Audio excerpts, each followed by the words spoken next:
Good morning, Tradeify Nation, and welcome to another edition of Tradeify TV. It is Friday. Thank goodness it's Friday, but it is Friday. It is halfway through the month of August already. That's incredible. It is August 15th, 2025. It is 60 minutes before the New York opening bell, which means it's time for us to help get you ready for your trading day. Joining me today, it's the boys today, and we are excited. Of course, we wish best traveling to Miriam, who, I don't know, her and her husband are going somewhere again, and I hope they have a great trip. But today, the stream is for the boys, and so we are looking forward to it. So anybody in the chat, hopefully you're awake because we're going to be engaging you early and often today. But joining me, as always, apparently already halfway through his step goal, but he is wearing a white tee, as he always is, Mr. White Tee himself, Swiss Nick. Nick, good morning. Good morning, Matt. Good morning, Tradeify Nation. Actually, more than halfway through. I've just checked. 9,600 for the day. Goal is 12. So I'm on it. Yeah, it's a boys stream today. So the way you said it, Matt, it feels like you're very excited for it. Hey, switch it up a little different. No, I mean, trust me, the three hosts is always better than two. But it's for something like this, it's like a an off trading day or something with some weird, like, you can either get upset about it or you can just embrace it and go with the flow. And so that's what we're gonna do. But yeah. I'm usually, I have the reputation as being a little cranky on the stream sometimes. So I feel like I have to bring the matcha energy today. I think we both do to make up for the curly trader. Okay. Being with us Sunday. In the meantime, guys, and I cannot confirm nor deny there may be some giveaways today as well. So I know Background Nick's working on that in the background. He's got to go. I think he's got to send Brett some like some sort of like trading card tribute or something for Brett to lock Vinny in a closet and approve some giveaways. But we look forward to that as well. So Nick, I think it's time to get going here on the show. You want to intro us? I was just about to say, I'm very excited that I finally get to do this. So through the charts, as usual, I'm going to do NQ and ES, and then Matt is going to do oil and gold. However, before we do, let's go to the market wake up.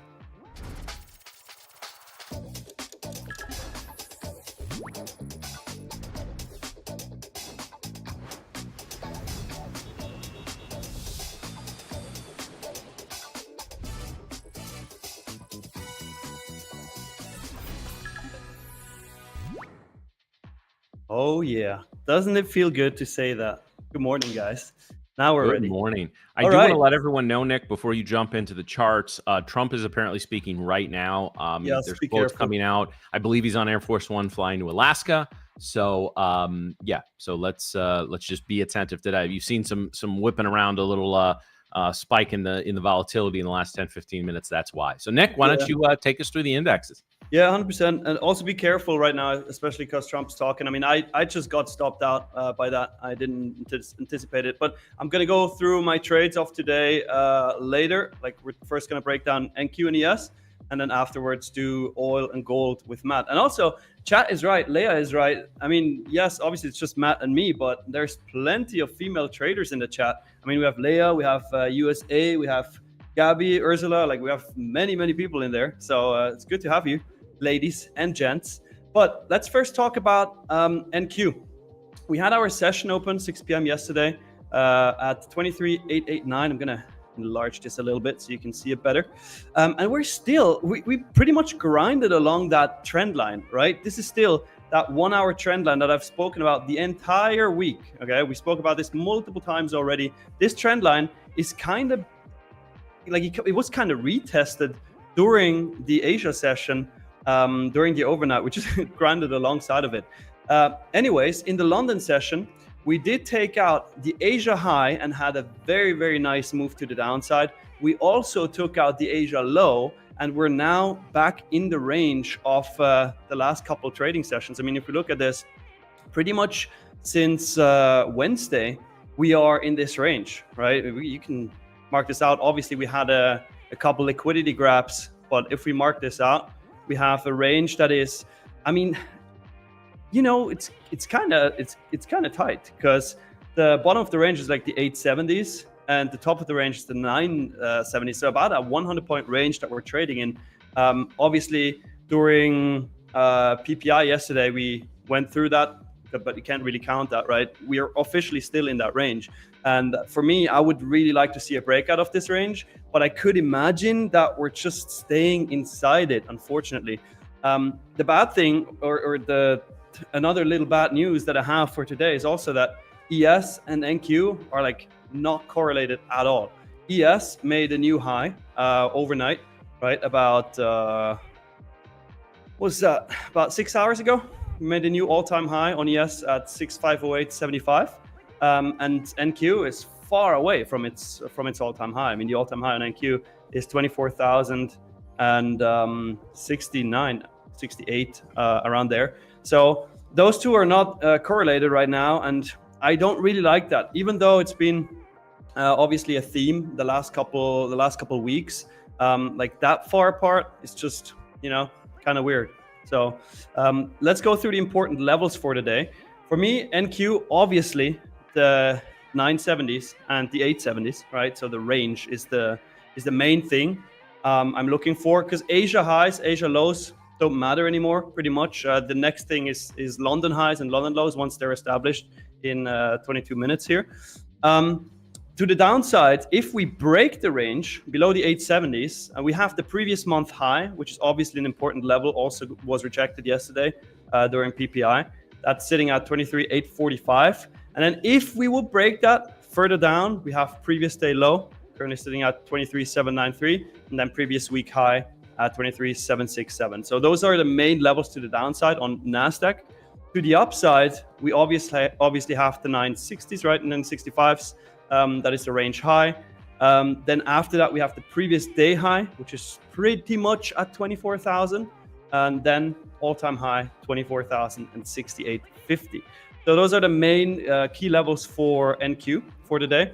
On ES, looks a bit different because on ES we have not taken out the Asia. Let this load. Yeah, we have not taken out the Asia highs and lows. Okay, Asia highs still intact. Asia low still intact. On NQ, we have taken both. So this is going to be interesting. We're currently just hovering around previous day high, stuck below VWAP, right? Main levels, I mean, to the upside, it's obvious, right? It's no man's land. We don't know where we're going to go if we break through this. To the downside, we have the main levels are previous month high, currently sitting at 6468.50.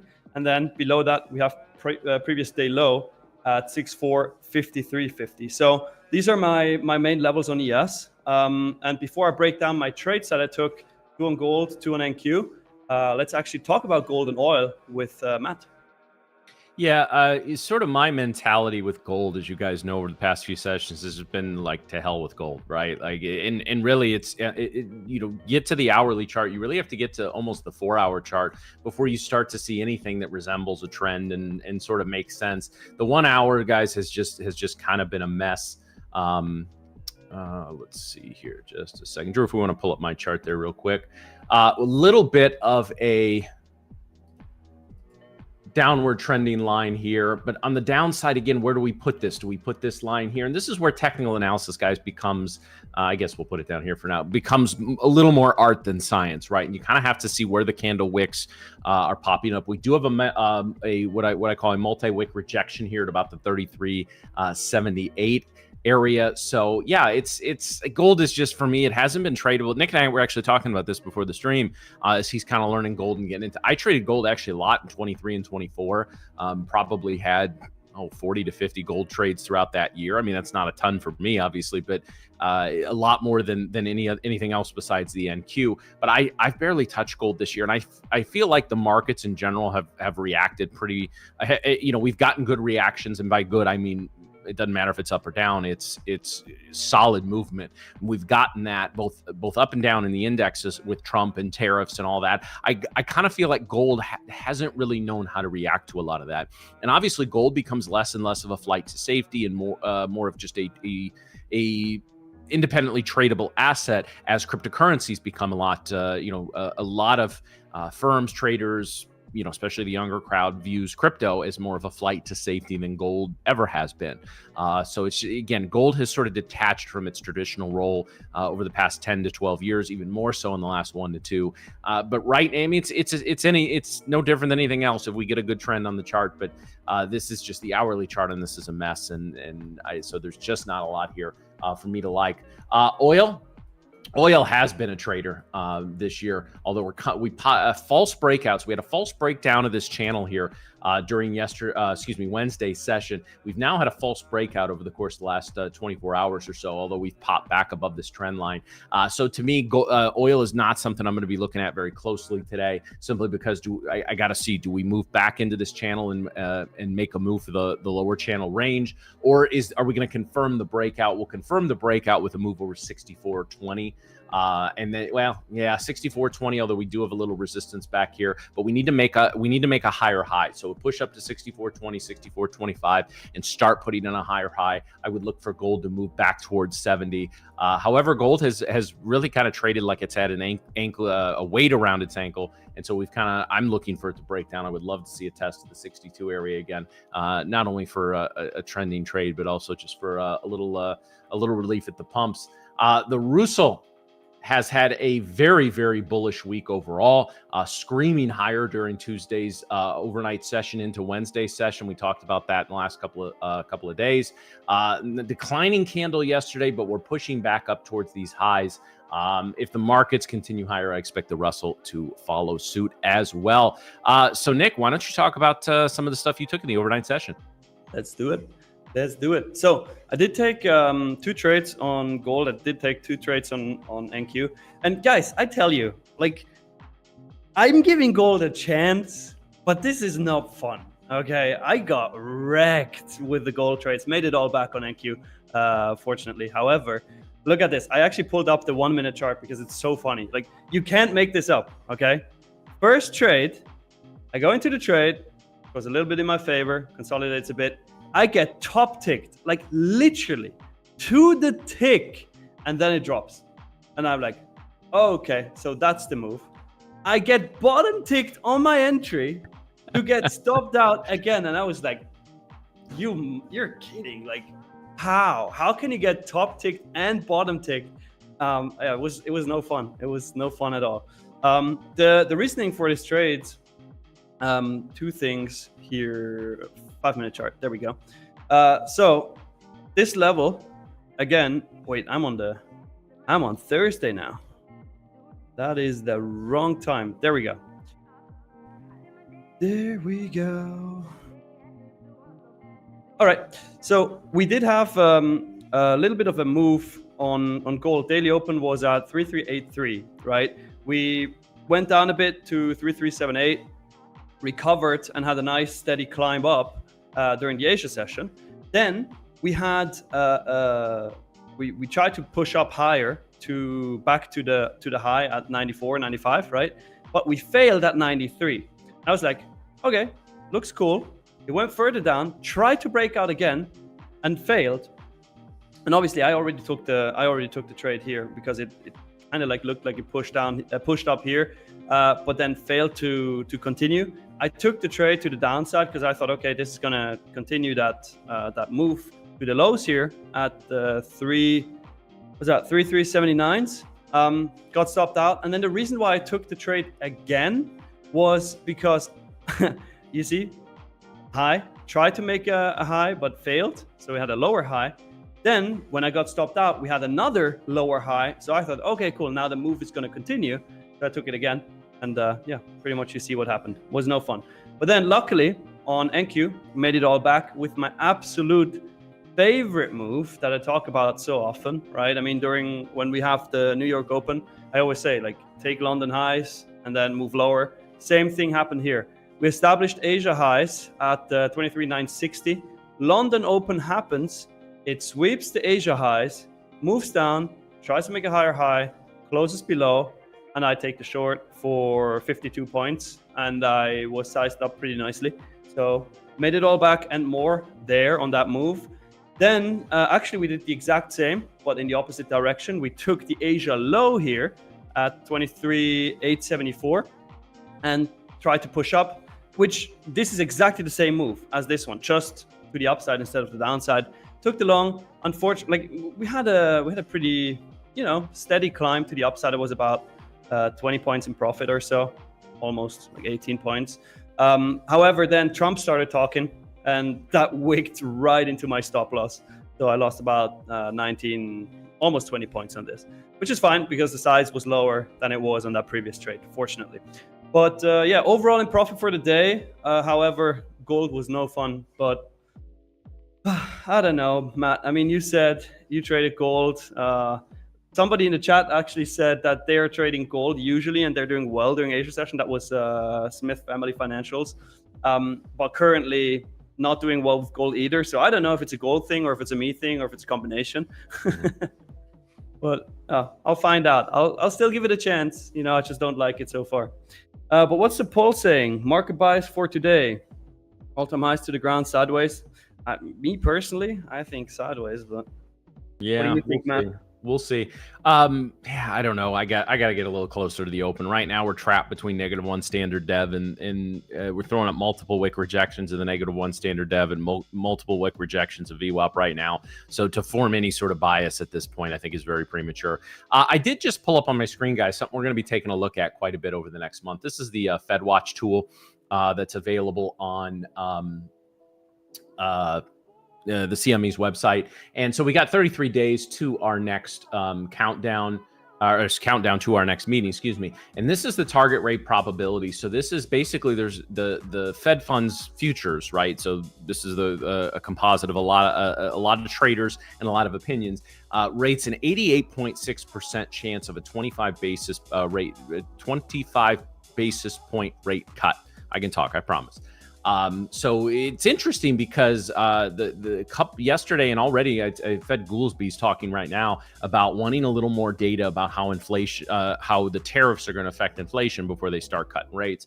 I think the political pressure is just too much on it at this point. I think they know that they have to cut rates in September or Trump's going to just go insane and probably try to fire all of them. But regardless of that, right now, we're going to keep an eye on this throughout the next month on this show. But an 88.6% chance of a 25 basis point rate cut. So that's going to be, that to me, Nick, is going to be one of the big narratives in trading. It's going to heat up probably late next week, early the following week. But I think once we're probably going to get a lot of weekend news on the Trump-Putin meeting and what that means for the war in Ukraine, et cetera, et cetera. But I think the markets are going to, this is going to be one of the more anticipated Fed meetings in a very long time, certainly as long as I can remember. There wasn't a lot of drama around COVID and the Fed. The Fed, slashed rates to next to nothing very, very quickly, been slow to build them back up. Now has gone, pretty high over the course of the last few years just to get inflation under control. So this is going to be a very important and very widely watched Fed meeting. And so the comments leading up to that, because we're going to have a couple, 3 weeks until the media embargo goes into effect on the Fed members before their meeting. But yeah, this is it's going to be really interesting. And I think a lot of the comments, whether from the president, whether from the Fed chair, whether from Fed members, is going to really, really move the markets even more so than usual. So make sure, guys, probably starting today, but especially starting over the next couple of weeks, when the Fed speakers are speaking. And again, this is the type, whether you have a curated Twitter feed, or you have something as advanced as Bloomberg or something as simple as a trade exchange like I have, having some sort of if you trade the indexes, and I know most of us do, having some sort of news feed that you keep an eye on is very, very important. So I don't know how the news feeds are over there in Sweden, Nick, but I'm sure you can. You're already starting beef on a stream where it's just you and me. You sure about that? Hey, listen, man. My ultimate nightmare is for the next 4 hours, the markets don't give a shit to trade, and we're gonna really have to come up with some stuff to talk about. So yeah, if I can start a little beef early, I'm starting a little beef. You know what? We're gonna come up with stuff. I mean, Photoshop sessions, AI sessions, dad jokes by Matt. There's gonna be plenty. So no, if I don't give at least a few bad jokes and dad jokes, it ain't a stream, right? True, very true. So, do you know what's funny? It's actually something new here. All-time highs and sideways are even today in the poll. 39% on each. Like, you guys are really jinxing it. You want the barcode, huh? Mm-hmm. I hope not. Good Lord. That was well, I mean, let's go through the week. Monday, shit. Complete shit. Almost open to close, right? Tuesday, the exact opposite. Like, I know we all caught, all four of us were that day that were trading were green. Five of us, we count, I think, Little Degen. And like, there were some trades during the stream. There was trades after the stream. One of my better days in a long time, and I still feel like I missed 3 or 4 quality setups. That's how common they were. Wednesday was kind of up and down. There were some opportunity, and then yesterday was kind of, I had the one in, fairly shortly after the open, and after that it was kind of crappy. So I really don't know what we have in store for us today. Trump's flying to Alaska to meet Putin. I don't think we're going to get any major news on that during our show, but I would guess late into the afternoon. Probably they wait till after the market close to do by the time they get there, they meet, they take their breaks, they meet, they do all that stuff again. It's probably later tonight, if not tomorrow morning, when they do some. Are they doing a joint conference? Are they not? Are they each? Nobody knows yet. So usually this stuff this was sort of hastily thrown together. So, but again, with Trump, we know he's going to talk about, he's already on tariffs this morning and steel and chips and all that. So we can, if he does his own press conference and he gets asked about it, and it's before the close, just be careful, guys. I will say, Nick, this may be, and the markets don't always make sense, and the old saying, the markets can stay irrational longer than you can stay solvent, is one of the truest statements I've ever heard. But I would be wondering if there's a reduction of long exposure from the big boys heading into what is going to be probably a weekend full of news. And again, I don't know how many days this Putin thing is. I don't know if they're meeting for 1 or 2 hours, or they're going to meet for a while tonight, meet for a while tomorrow. I don't know. But it could be a very, very big news weekend, especially if for some reason there is some sort of agreement or something that at least ratchets down and or ends the war in Ukraine. I don't know that many people are anticipating that, but you never know, right? Like, expect the unexpected is kind of been the theme of 2025. So I would not be shocked if we tail off in the afternoon. Maybe not see heavy selling, but probably lack of buying in the after lunch, just because the big boys are going to look at the risk over the weekend and say, I don't know that I want to be heavy long. Yeah, fair enough. Actually, sideways is winning now. 40% of the chat is saying we're going sideways today. 36% all-time highs, 24% to the ground. Keep in mind what's super important. I don't like it personally. Like, if we go to my charts really quick, Drew, we have, I'll put ES on the right side, NQ on the left side, both a 5-minute chart, right? So NQ has taken out Asia high and Asia low. ES has taken out neither. Okay, so Asia high and Asia low on ES are still intact, on NQ not. Now, what does that mean? Well, that obviously these don't move the same way. And second of all, that we could see a lot of fake outs and fake moves. So be very, very careful today. Absolutely. I also want to issue a challenge to the chat today. All right, this is very, very important. So we brag on you guys that you're the best chat in the business, and in all honesty, we mean that. That's not just us blowing smoke or kissing ass. It like, we really enjoy engaging with you guys. We really enjoy, we love our regulars. We love people here for the first time. If you're here for the first time, guys, let us know in the chat. Just say, hey, first timer here, or wave or something, so we can acknowledge you. But today is the day that we need y'all to step up. So especially if the markets start barcoding, today is the day we want to take as many of your questions as possible. So if you're a regular and you got a question, great. If you're brand new and you got a question, outstanding. So any trading related questions that you have, or the best way to sear a steak, anything like that, bring it on. We are going to be very, again, especially if the price action isn't great, or especially in times when we're not in a trade, ask any trading related questions you want. We're going to get to them. I have a question, Matt. Yeah, I'll go ahead. Should we do a giveaway? Of course. I just got done sucking up to the chat. So yeah, of course we need to do a giveaway. All right. Look, so here's the thing. Right now we have, let me refresh the like count really quick. We're currently sitting at 118 likes. Okay. So let's get the stream to 202 likes. So if you haven't already, make sure you smash that like button really quick. Get us to 202 likes, and we're going to do a giveaway for a 25K Lightning funded account. Okay, so if you get this account, you make money right away once you start trading. I say trading dream team. Traded for 10 years, never bought a Tradeify account, but you guys have the best dream. We really appreciate that, and thanks for being here. Then the flip side, get a Tradeify account. I mean, no bullshit payouts. I don't feel like I need to say any more than that, Nick. Is like, I don't know that any other place in the space has any sort of reputation for the fast payouts that Tradeify has, and not rejecting them. So we appreciate you being here, but go get a Tradeify account. Yeah, absolutely. I highly recommend it. And obviously I'm biased, but when I wasn't doing the stream yet, and I was just trading for myself, and I started trading with Tradeify, when I got my first payout, it was so fast. Like you won't even believe. It's like incredibly fast. I requested the payout, and about like 2 minutes later, it was in my Rise account, and I was like, "Wait, what? I just requested it." And like, this is, if you haven't already, like, you got to try it. Well, you know, and I got introduced to the prop firm space a couple years ago by a friend who I ended up helping out with some of the stuff he did at his.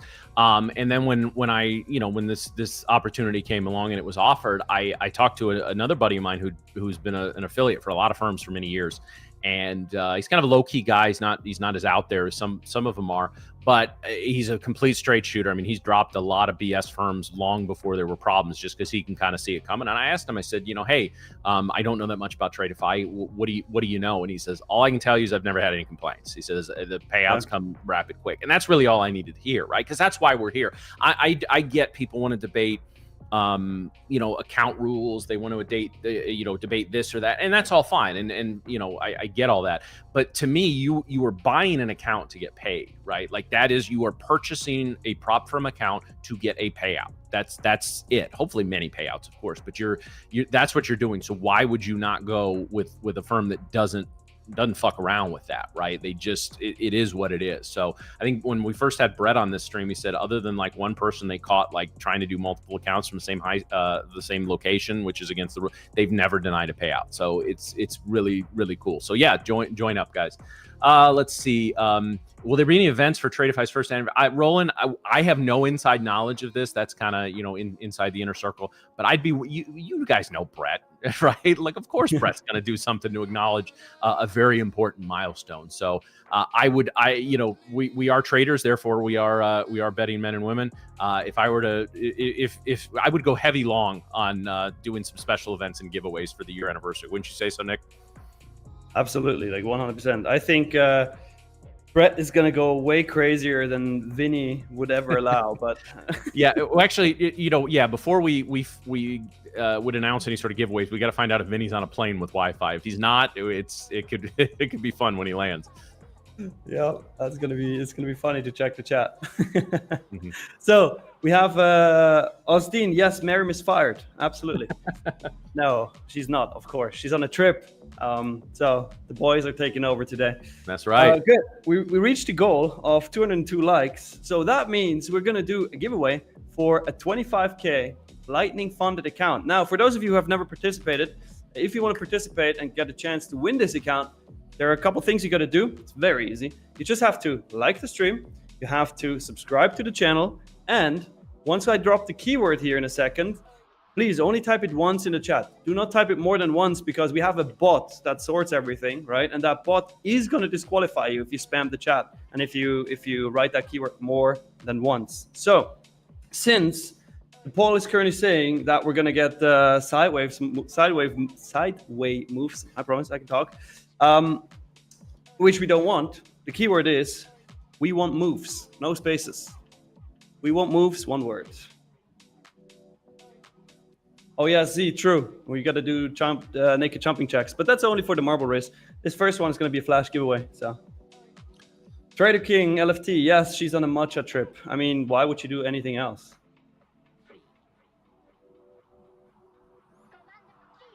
Every time somebody asks that question, I'm going to come up with a different answer. Well, which one? When we're like, where's Miriam? Oh, okay. Looking forward to it. Well, we know the bulk of our viewers start coming in about now and a little later, but they're missing this giveaway. So this is why you come to the beginning of the show, guys. Absolutely. We've done giveaways in the first 10 minutes of this stream before, and that's sort of our new policy here is that we may or may not announce giveaways. We may or may not have them, and they could happen. Well, we did a couple days. We did one right like 5 minutes before the stream ended. So, guys, it pays to stick around for the. Like I said, I know a lot of you guys have us front and center on one of your monitors. We certainly appreciate that. Some of you guys have us in the background and just want to listen. That's outstanding as well. But make sure you're paying attention because any giveaways going forward. Other than some very special events, might be whenever and wherever. It's you can't know when the giveaways are. They just happen. It's like market moves. Boom, here they are. Boom, Trump speaking.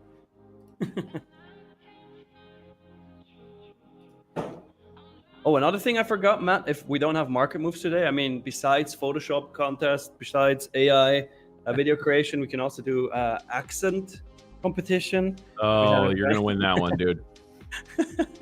You're gonna. I think I can get you in the Canadian. That's about it. I think everything else you're gonna win. And Nikolai says, "You guys always have my second monitor." I mean, look, I like that, but I would prefer if we were the first monitor. So maybe you can move greedy us this morning. Maybe you can move us. Smith Family Financials. I think I took my trade for Asia gold around same time as me, but I took the long around 3380 level because the 5 minute kept wicking at that level. Nice. Okay, wait, let me look at this. Gold. 380. Okay, so you took it a bit later then, because it never went to the 80s when I took the trade. Wait, it never went down to the 80s. Or did you take it at 3385? Like, what was your entry? You clearly did better than me if you went long, because I got stopped out twice on a short. Well, you could have gotten stopped out on longs too. I mean, it was just chop. Gold was just chop today. So far, at least. Oh, Nicolay says we get the first monitor referee wins a giveaway. Okay. Well, I will tell you, be here every day and participate in every one. Most, not all, but most of our regulars that you see us engage with that are here day in and day out, a good chunk of them have won giveaways. And it's not a conspiracy. Nothing's rigged. They're here every day. They're participating every day, and good things happen to people who show up, guys. And that's good life advice anyway, right? I was at West Wing say the decisions are made by people that show up. So yeah. Very true. West Wing's one of my all-time favorite TV shows too. Highly recommend if you haven't seen it.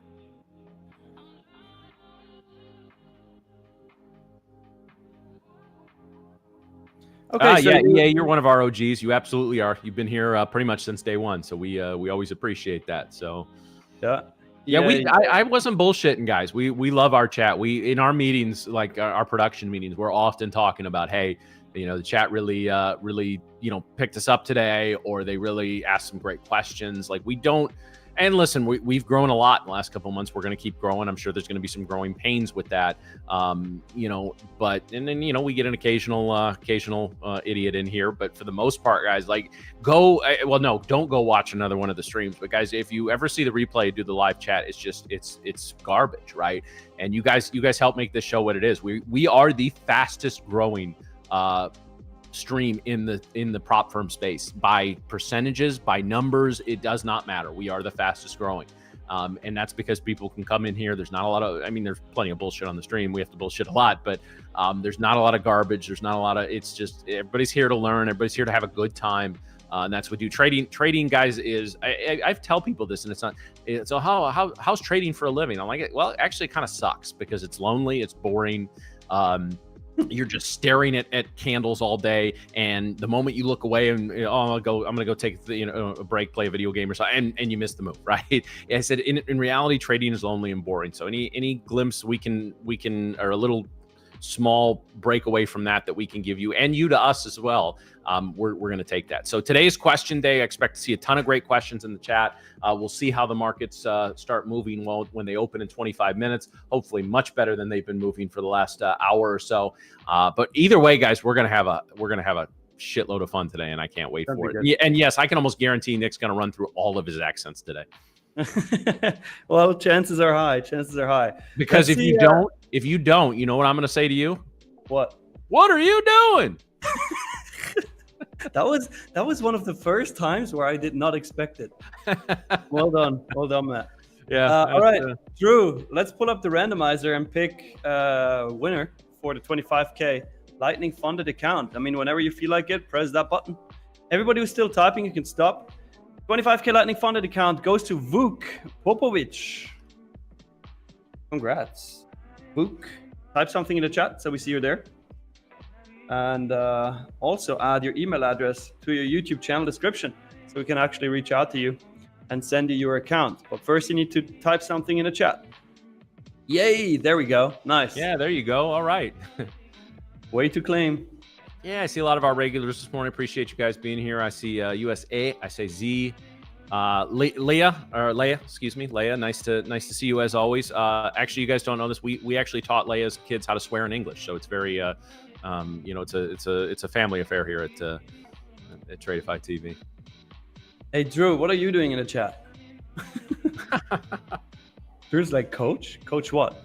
I don't get it. Coach Tank? Yeah, guys, you will see. It's some.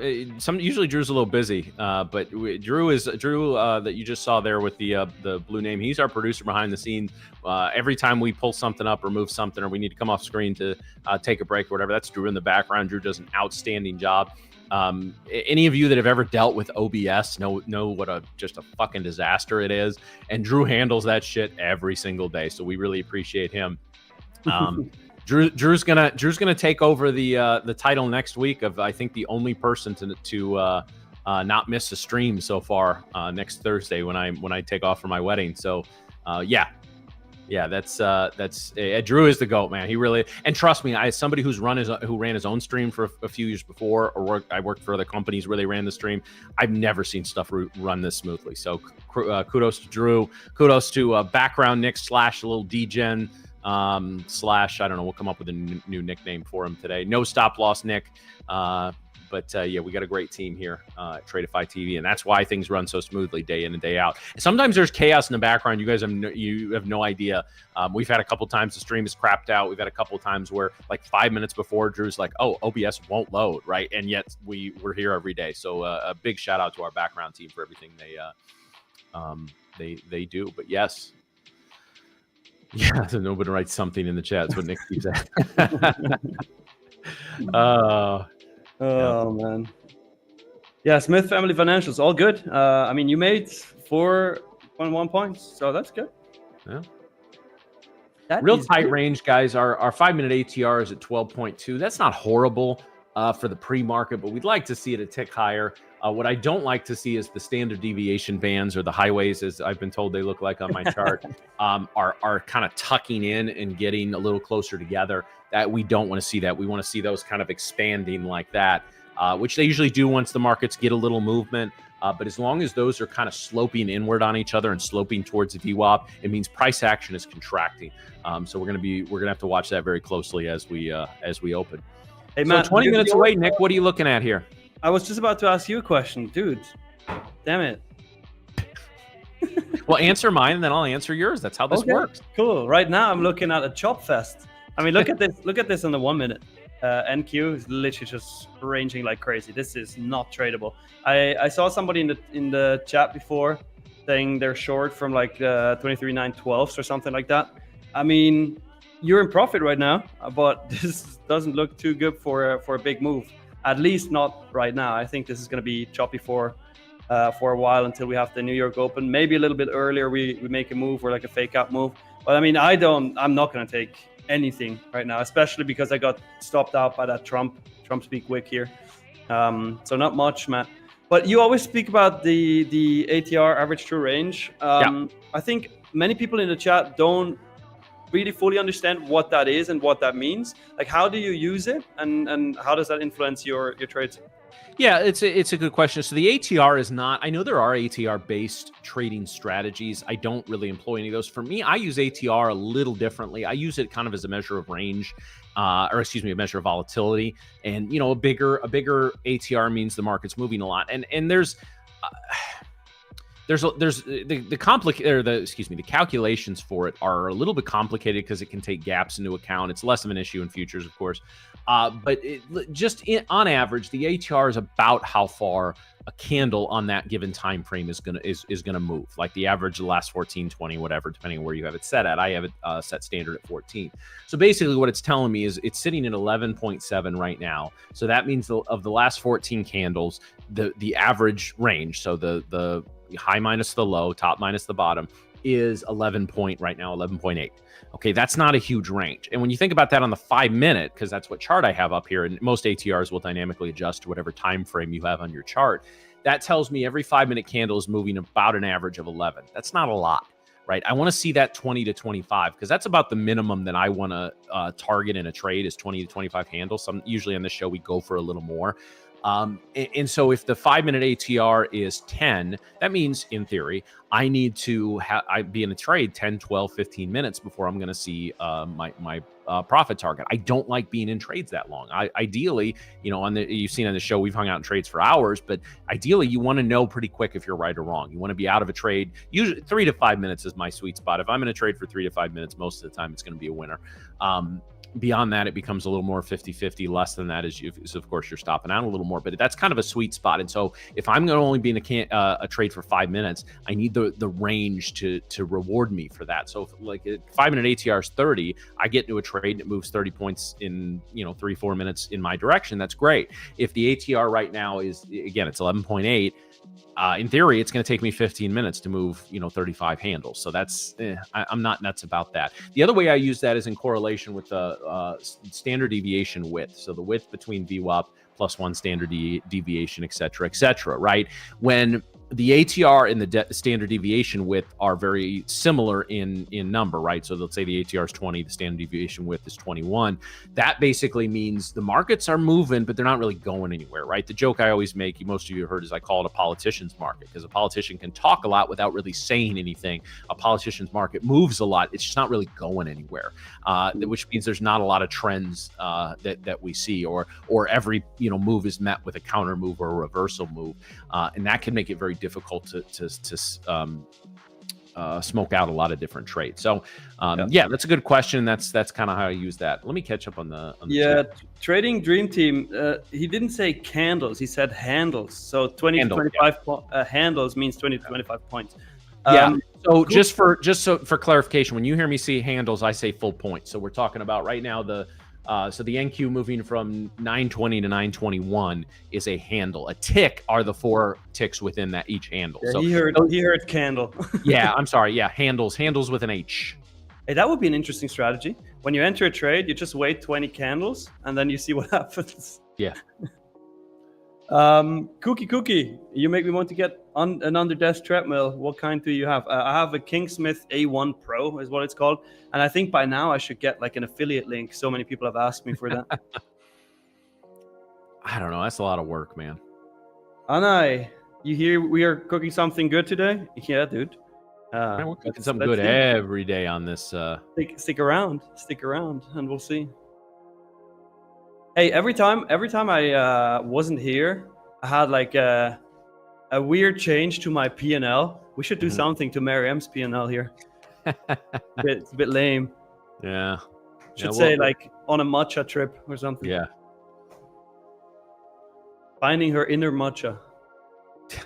She's on like a matcha retreat, like people go on ayahuasca retreats. She's injecting it. Yeah, she's gonna be her and her hubby gonna be like in a tent, and they're gonna smoke a bunch of matcha and like around them and breathe it in. Well, do we know where she is? No, she never said. That's Drew's trying to cook something, but that's why I told you we're gonna come up with something different every time somebody comes in here and asks. So yeah, very true, very true. Yeah, Leia, we still don't know how the XP works. We really don't. I know it. I know it partially. Well, okay, if you know it partially, then you don't know it. Well, look, multiple things that influence XP. Okay, first of all, how long you've been in the stream in this specific one, that determines how much XP you get. So I think every half an hour or so you get an increase, plus how much you type. Okay, so currently we have Ashok leading the leaderboard. This is crazy. He's already at 800 XP. Like, Ashok, you must have been in here, I don't know, since like 12 hours or so or longer. This is crazy. But yeah, these two things influence it. But the more you type, the more you level up. But it's not like life, you know. It's not like whenever you type you get 1 more XP, but it increases in, like, at first in 25 XP steps, and then by 50, and then I think by 100 even. So the higher you go, the longer it takes to level up to the next level. But yeah, that's all I know about it. Yeah, 800 is wild. See, absolutely. Yeah. I only so Motion. I just use ATR. I typically only use ATR on a 5-minute chart. I actually got started, using ATR. It was one of my mentors that in stocks, right, on a daily. So if a stock has a daily ATR of 5, right, which is high for a lot of stocks, but if it's 5, that means in theory it's going to move 5 points a day, or have a range of 5 points a day. And so I actually use that to help me stop chasing, right? And actually, you could probably use it in futures the same way.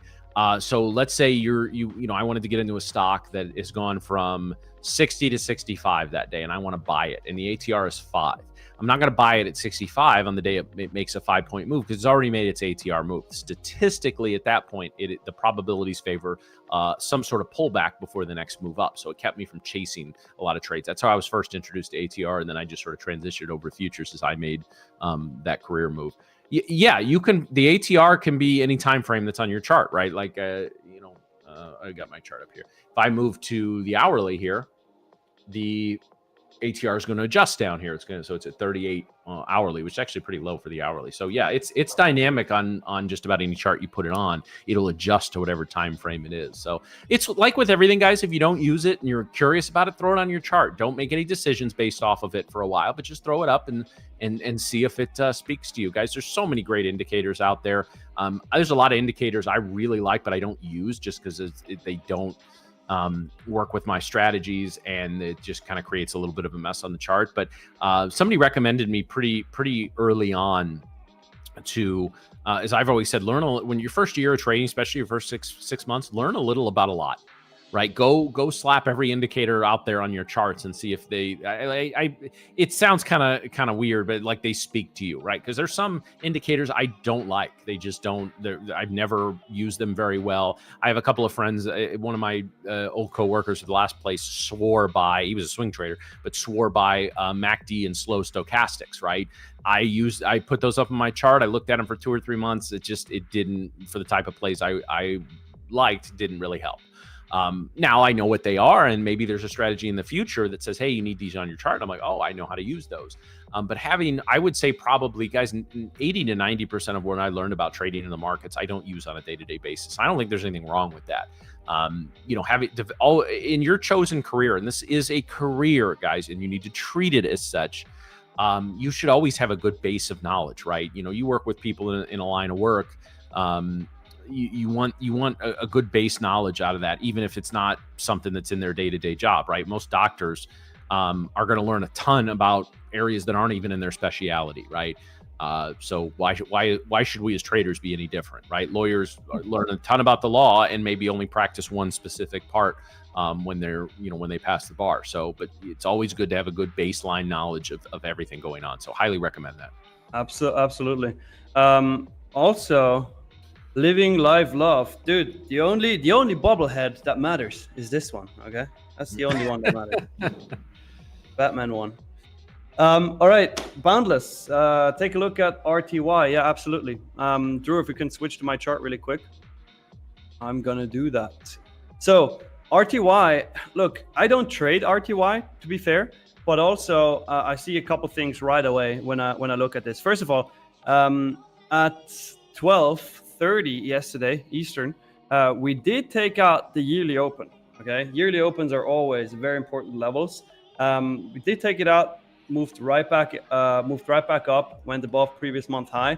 Now today, during the London session, we actually took out Asia low here, right? Asia low currently sitting at 2305.3, which was this level right here. We took it out and are now moving higher. Now, for me, that is an indication that we are like the next draw of liquidity is London highs and then Asia highs. So for me, it looks like this wants to move higher.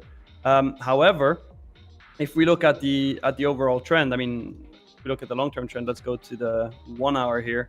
We are in an uptrend, right? So we are currently moving higher. That supports this thesis, even though we had a big down move yesterday, which I believe that was the PPI candle, right? So to me, honest analysis looks like we're going higher. No financial advice. Yeah, there you go. John says the RTY trade is straight up and down. It's such a sexy chart. Yeah, now we're getting into Tradeify after dark. Already? Yeah, apparently. All right. Yeah, it's 9 o'clock somewhere, right? Look, usually I go off camera to move my treadmill because I just got 12K steps. But since we're only 2 today, I mean, Matt, I'll just stay here and move my treadmill. So if you don't mind. No, we're 12K. You need to get to 15. What the hell? Hey, I'm not that fit, okay? I say to Nick as I sit on my fat ass all the whole time when I do this show. So yeah, that's well. While Nick is adjusting his treadmill there, we will start locking in on the charts. We are about 7 minutes, about 7.5 minutes away from the New York Open. Hopefully, we get some movement here, guys. Last really since about 8:20 Central. Again, we're throwing up multiple wicks to the downside and the upside. It looks like Nick's EMA is right there near VWAP as well. So yeah, it's guys. This is, I honestly, as much as I hate to say it, I think this is going to be one of those wait out the first 15:30 this morning, and probably on a day like today. Now we'll see what the initial move. Listen, it could run or drop immediately at the open. But I do feel like we could see a couple of head fakes today, Nick, especially to the upside. If they want to lure in some bulls going into the weekend, what could be could be a very, very big geopolitical news weekend, right? So I wonder if the market makers try to lure in some dumb money long before they run the stops in the afternoon. Yeah. C said 12K's rookie numbers, double it. Okay, I'll double it and give it to the next person, and the next person is Yuzi. So you do 24K steps and send me proof on Twitter later today, okay? Damn, walked right into that one. Now, what are you going to do if he actually does it? Well, see, if you do 24K steps, well, no, I don't even care. If you do 24K steps today, and you sent me proof on Twitter, what should I do for you? Let me think. Yeah, you have to think on that one. So I'll come up with something. Boundless, right now, Trump is flying to Alaska to meet with Putin, and they're going to be talking about the situation in Ukraine. I don't think anyone expects this to be wrapped up, and obviously there's one particular party not at the table.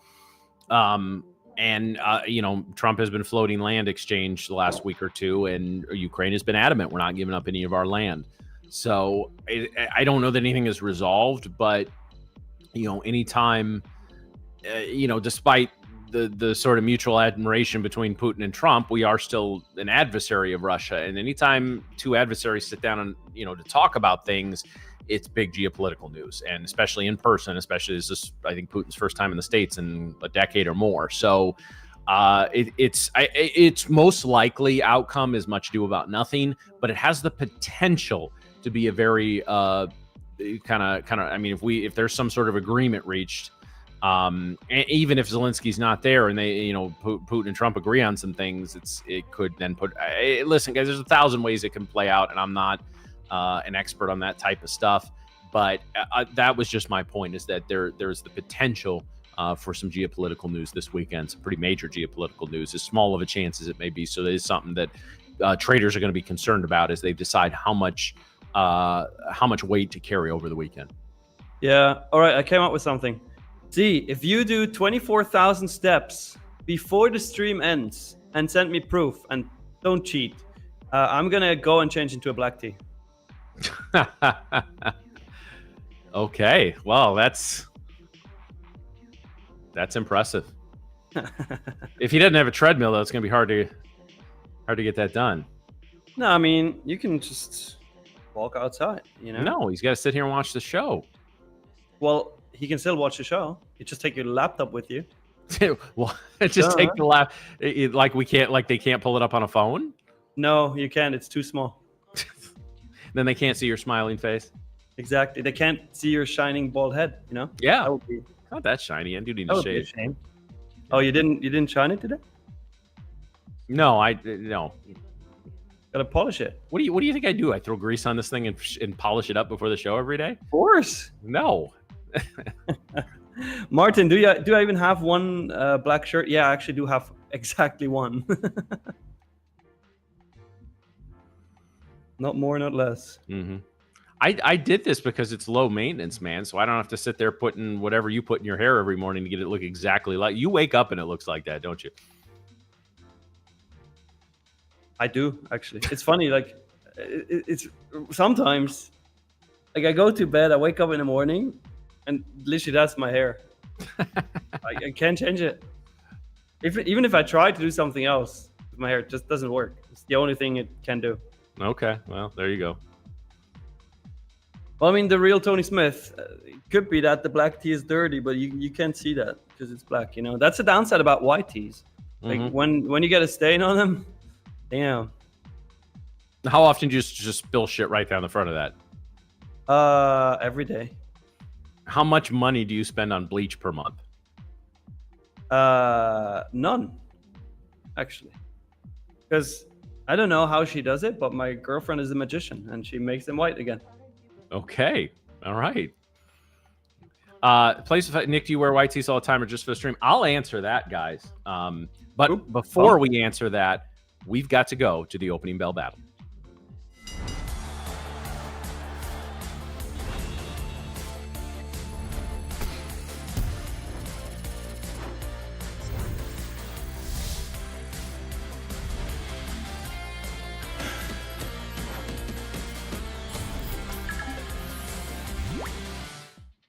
All right, so I can tell you guys this. When we met up in Miami for our initial shoots and some of our initial production meetings and all that, every time I saw Nick, other than one time for photos, he was wearing a white tee. So, yes, that's all he wears. Hey, well, I wore a white button-up shirt for the photos. Yes. He always has some sort of white shirt on. But anyway, guys, we are just a little over 60 seconds from the New York Open. Trying to see what is just kind of, I don't know that anything has spiked the markets per se. We're just sort of getting that little liquidity bounce heading into the Open. Check your orders, guys. Actually, in one of my funded accounts, I took a big L a couple days ago because I left an order open. That's the first time it's happened to me all year. But yeah, it happens. Make sure you clear your orders. I got out of a trade, break even, and I closed out my stop loss, but I forgot I set a profit target. So damn it. After the profit target and filled it in the opposite way, and then so it was a thing. But guys, when you're, especially if you have multiple accounts on multiple platforms, that should be the last thing you do before you walk away from your computer for lunch or whatever. I always spam that cancel all button. Like I could not stand blowing an account because of that. All right, guys. So it is that time again. It is Friday, and let's finish the week strong, guys. Whether there's opportunities or not, let's have some good trading today. It is time in 3, 2, 1. Ding, ding, motherfuckers. Let's wrap it up on a Friday. All right, there we go. Thank you. Getting a strong push to the downside right away from the Open. We're still in the range, though, so do not underestimate the range. It's funny, like, again, we got the first move at 28. 28 is the new 930, apparently. ES. Let me pull up ES here really quick. Do ES on the left side here, 5-minute chart. I mean, ES is acting similarly to NQ right now. You have Bookmap open? I do, yeah. I like looking at this at the very beginning. Yeah, do you see anything? No, there's a good size order down there at 850, but it's 83 contracts. It's really only worth noting when liquidity is either stacked up or there's a big old order somewhere. Let's see, like here, 23,975, 1,500 contracts up there. That's notable. So I will say this: this is not advice. I'm not saying I'm taking a trade, but typically, and that's 100 points higher. So note that as well. Yeah, that must be Merriam's order. It's Merriam's order, yeah. Typically, when you see this much liquidity on the board, if it stays on the board, it gets filled. Now, we don't know that they won't pull it at some point, but it's been, let's see, it's been on the board for a little while, and there's liquidity above it even more so. But again, you can't just enter a trade and I'm going to get a 100-point banger, because we may pull back another 30, 40 points. It may not fill this today. It may fill it at 2 o'clock. So, just something to keep an eye on. Yeah, but we are pushing lower. NQ did not only take out London lows, but pushed through it. London lows were at 23,871.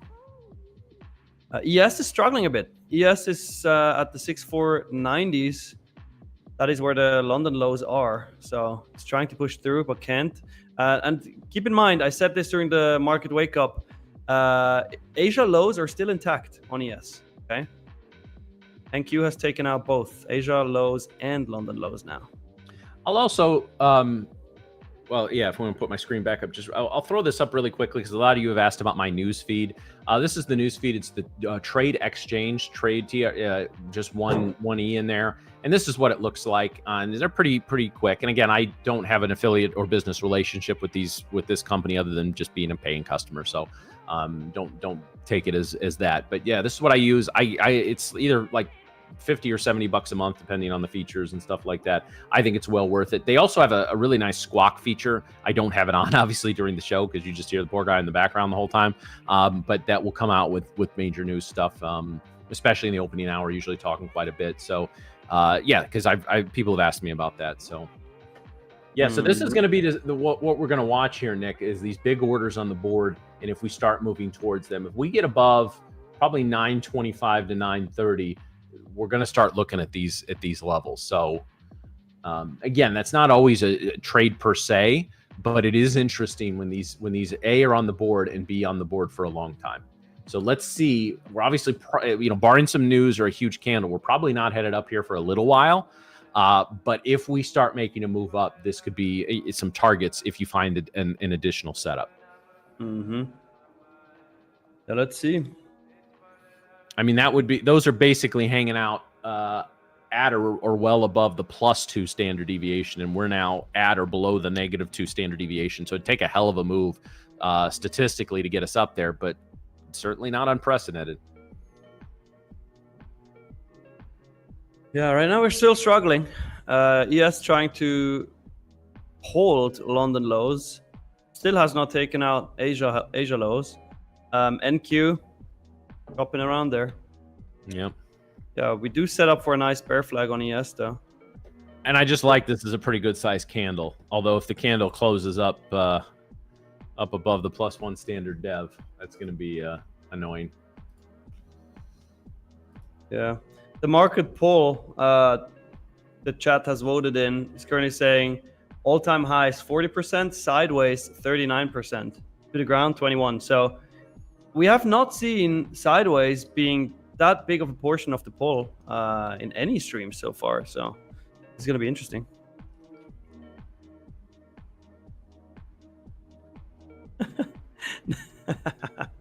The P&L of Merriam now says much ayahuasca retreat. Love it. All right, trying to push lower here on ES, but coming right back. It's going to go back to VWAP and then just barcode for the rest of the day. Well, hopefully not. But we'll see.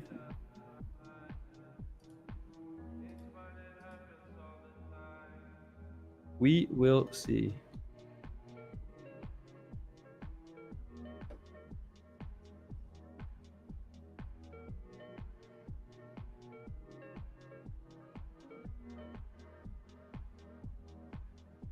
All right, we're currently holding daily open.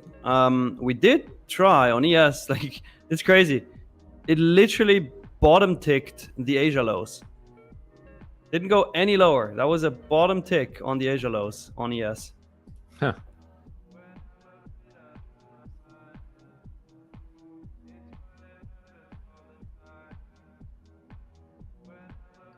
All right, see what kind of follow through candle we get on this second 5-minute candle here.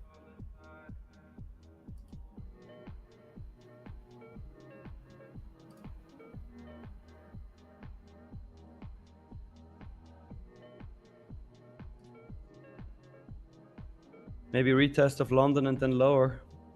Very little liquidity on the board other than up. Yeah, they just popped that order up. From the 70 up to 80. For me, I'll definitely wait until first 15 minutes have passed.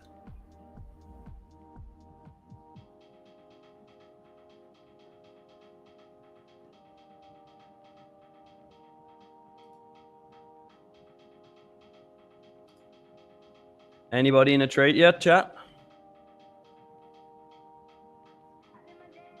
Or are we patiently waiting? Unless you caught that first initial drop, I hope you're patiently waiting.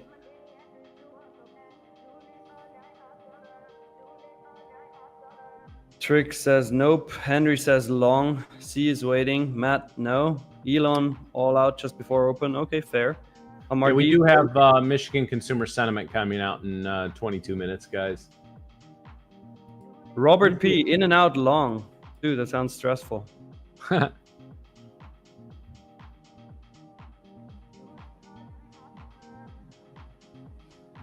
Matt, we have your screen up right now. What are you seeing?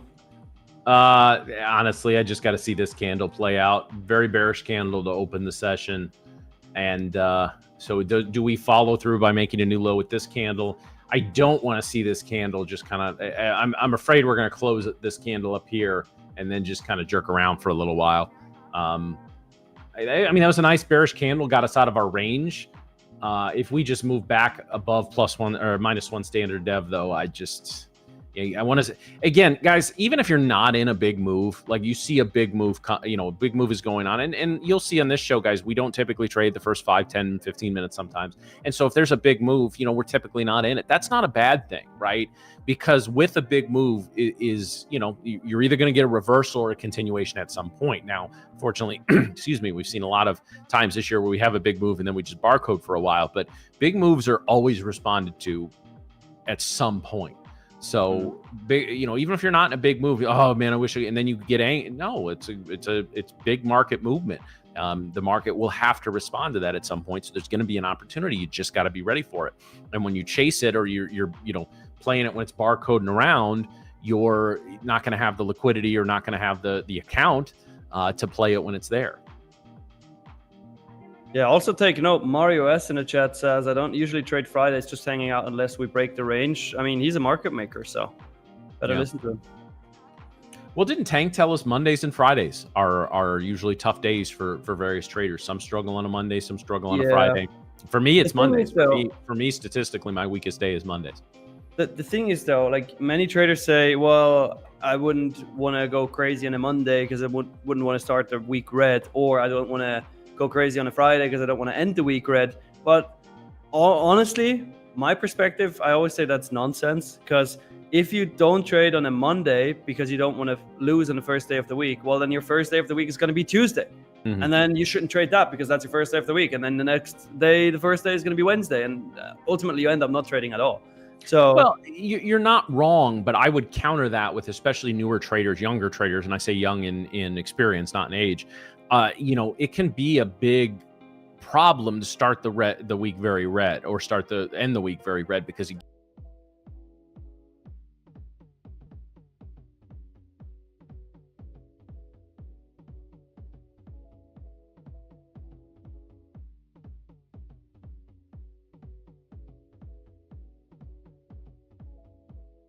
oh, I think we're back.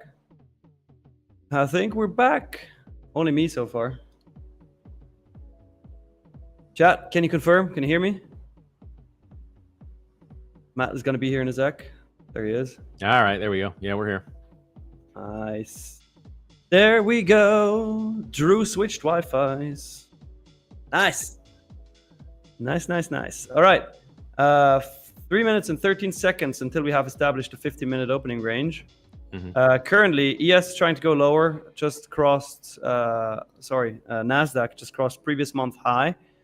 ES currently still struggling. Yeah, Still so I saw struggling to go somebody up lower. there say I jinxed Drew. No, trust me, because Drew had another network ready to go, and we're back in two or 3 minutes. Any of you guys that have done streaming or anything, like there's screw ups every day, and 90% of them aren't the fault of what's going on. So if we were another stream, we probably would have been down for 30 minutes, but because we're Drew's stream, we're back up in 2. So everybody, just put a Drew in the chat.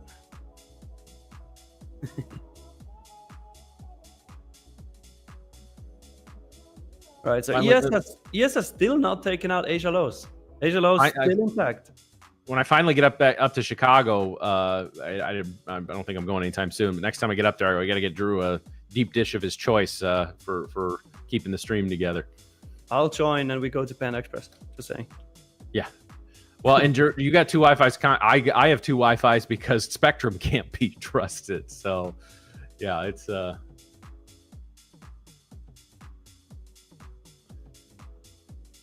Yeah, I mean, NQ previous day low, Lee is sitting at 23,793.50, so about 50 points lower. Could we go there? I mean, yes, of course, everything can and will happen. Do I think we will go there? Right now, not really, honestly. The move is not big overhead orders got pulled. Oh, what a shocker. Yeah, in that. Well, they got pulled. Its price action moved way away from them, so I wouldn't necessarily write that off as some bullshit. But you never know. Fun. Maybe it did on MES. I don't know if you're trading micros, but on ES minis, it absolutely did not take out Asia lows. It bottom ticked it like to the tick. Look at this. I'll zoom in here so you can actually verify. Look at this. Twice, actually. Twice. Oh, wow. That looks awful. Can't even draw here. But here, twice. Okay, something's only illegal if it's enforced. All right, 40 seconds to go for the 50-minute opening range. If you have waited so long, then stay patient. Don't take a trade until it's done.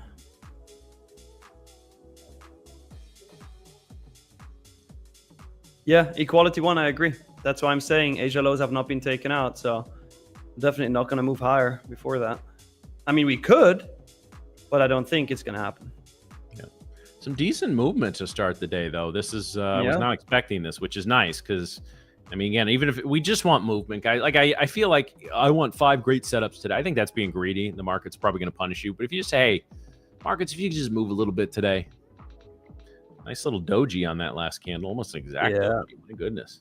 All right. So 50-minute opening range on ES is established between 6498 and 6487.50. And then on NQ, the 50-minute opening range, let me draw that out for you, is between 23,911 and 23,834. So about an 80-point range, which is not too bad, honestly. Let's switch my charts fully to NQ because I'm looking to trade NQ and not ES. Wow, just really strong selling coming in here. Yep. It's clean. There's no setup for me yet. And we are getting, basically, like with this move, we are getting follow through on yesterday's trend line break, right? So we did have, if we go to the 1-hour chart here on NQ, we do have this big trend line that we spoke about all week. We poked through it with the PPI candle yesterday, but pulled right back in. Then during Asia session today, we rode along that trend line, and now we're finally seeing that follow through on the breakdown. Levels to the downside here, basically how I trade these trend line breaks. I'm starting to look for shorts now. And the most important levels are obviously previous week high, sitting at 23,765. Then 23,627, I actually drew those levels yesterday. 23,536 and then 23,400. Which, if we go down there, I mean, that would be crazy. But those are the levels that I have on my charts. Next level is previous day low, 23,793. Yeah, pretty much around that. See if we take out 800 here.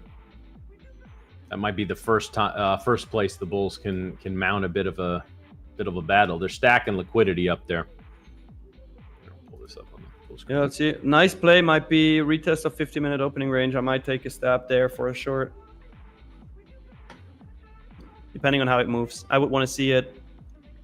I'm not sure if we're on my charts. Yeah, we are. So what I would want to see is basically move back up, 50-minute opening range retest, get a 1-minute candle close red, and then move further down, stop loss above the 1-minute candle. That would be ideal for a short right now.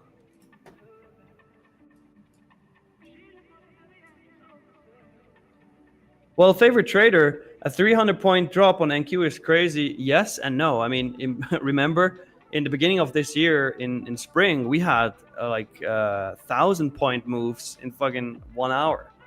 So 300-point. We had I remember we had one 200-point candle that went 200 points in 1 minute. So it can happen. The basis, you're gonna fade me? Cool, man. Good luck. Hope you make money.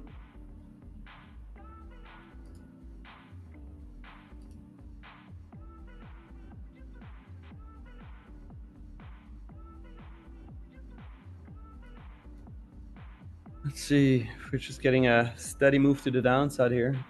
Yeah, it's nice steady selling too. Mm-hmm.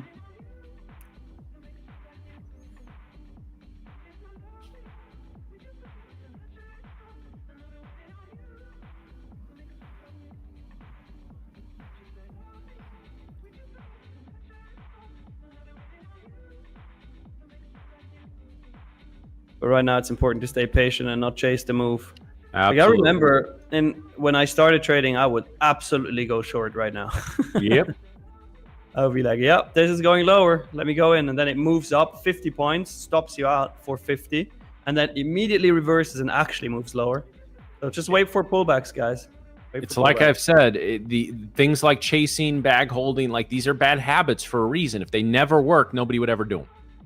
Right? If every time you chased a move, you lost, you would never chase anymore. It's every now and then, or, you know, often enough to keep you coming back and doing it. But again, if you're not profitable.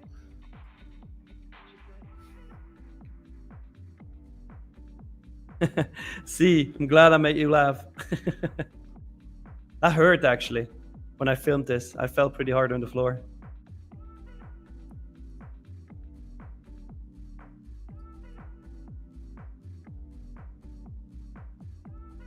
This is one great example, Matt. You said it would just work enough times to make you come back and do it again, right? This was one example. You could have just taken a 20-pointer by shorting the very low here. You could have. Should you? Absolutely fucking not.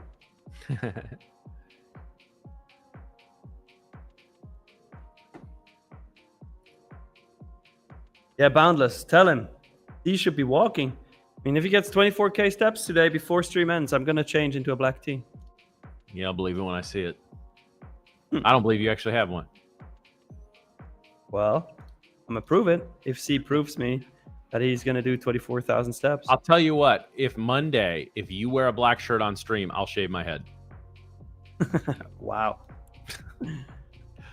I don't think you're going to do that, so. Never. I'm just not going to wear a black tee. Elon, what do you feed your brain with when you do that, though? When I do what? Help me. I'm confused.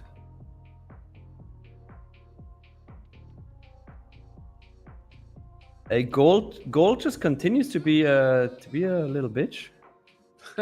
it's literally like the moves on gold today are awful. Awful. One candle worse than the next. I mean, look at this. Let me go to the futures overview here. We'll see it. Look at gold. Like, the hell? What is that? 5-minute chart on gold. Look at that, Matt. Is that what it looked like when you traded gold? No. Gold historically, I'm not saying this happened in the last couple of years. Historically, gold is good for longer term day trades into kind of swing trades because it trends well on larger time frames. But yes, when you see action like that, what are you even going to do there? I got it now, Elon. Chart. Got it, Elon. Now, obviously dopamine. That's what you do. That's what you feed your brain. Yeah, I just pulled up the Max 7 really quick because I wanted to see what's happening.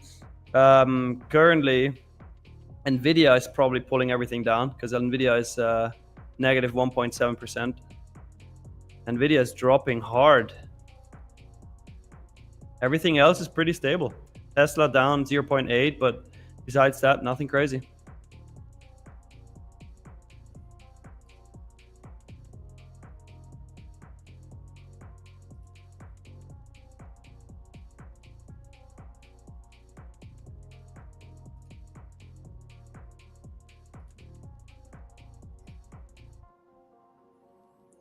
Chris Lee says, it was different in the 80s. I just looked at your profile picture on a YouTube channel, and I don't trust you that you know how it moved in the 80s. Either that or he's the best looking 60-year-old you've ever seen. I was born in the 80s, and I don't remember the 80s, so you'd have to be at least 10 to 12 years older than I am. That'd put you mid to late 50s. Oh, and Matt was trading gold. Yeah, okay. Yeah, back in my day, you had to send trades in by telegraph. Back in my day. All right, we did just get a retest on the 1 minute of the 9 EMA. We're moving further down. Chewing up orders, too. Yeah, ES as well. ES dropping nicely. NQ dropping nicely. There goes the sideways pull. Since the open, we had a 140-point move. And we did not catch it, which is fine. There's going to be more setups.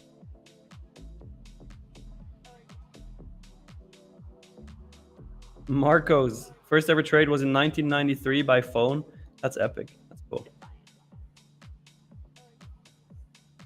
I worked for a brokerage for a couple years in their education department, and talking to some of the OGs there, the old heads, man, they, guys that were calling in trades via phone in the 80s.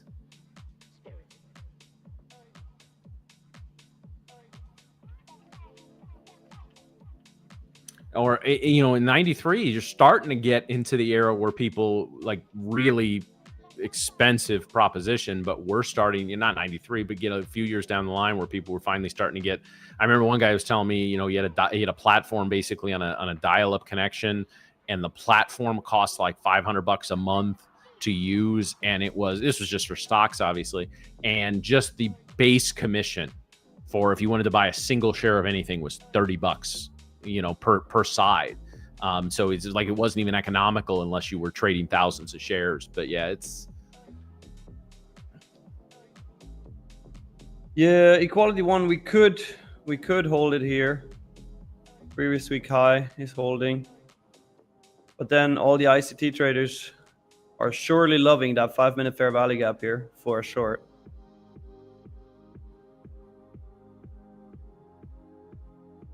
Like if we tap into that and we close bearish, I will probably short this too.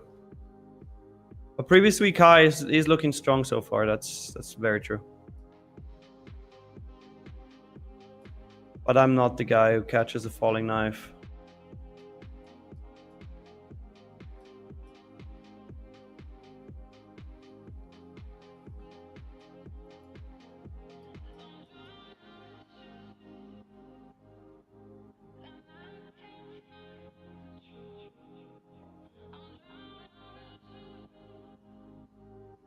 Mob Barley. First trade was GameStop, made 5 figures. Let's go. Yeah, it's great. Good old GameStop gamble.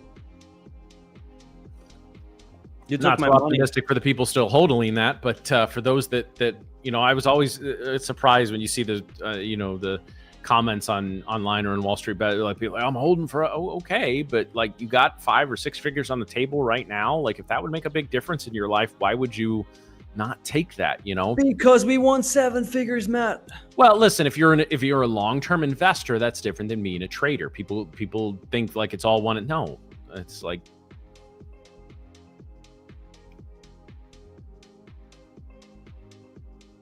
Elon says, bouncing off golden pocket from Tuesday's candle. Is it? Let me check. Right, I'll go to the hourly. Tuesday's candle. Well, that would be... Pull up the fibs from like the 10 a.m. candle, or then it would be Monday's candle for that move, technically. Yeah, true. It is a golden pocket trade. It is 0.618 golden pocket. Is Brett in along? That mean that? We'll find out.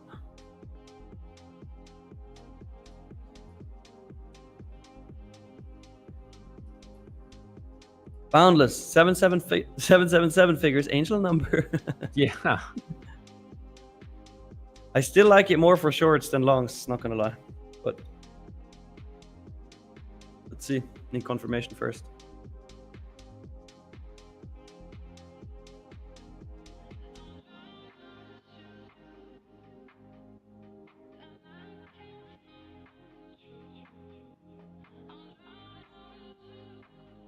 Where this candle closes is pretty important here. Very much, yeah. We got 130 left. We get, we had the huge down candle, and then we kind of dojied out here. This would be a really strong reversal candle. If it made a new high in the next minute or so, closed above 820, that's a strong potential reversal candle at that point. I mean, all momentum is still to the downside. Bulls have not seized control, but this will be the first step of that. ES looks weaker though. I think I'm not trusting this. I think we may break lower. I'm just saying this is where, if the Bulls are going to get control temporarily for the rest of the day, it's got to happen pretty quickly. We make another low. We get down, pushing 760, 750. Any bounces at that point are just dead cat bounces. I'm liking ES for shorts. Maybe I wasn't joking. Who's incoming here, guys? Michigan consumer sentiment, so be aware of that. Well, 30 seconds, yeah. Usually doesn't have too big of an impact, though. It usually doesn't, but again, even if you're near a profit target, or especially if you're near your stop and it swipes 20 handles, Yeah, I might take a short on ES though. Am I really gonna do it?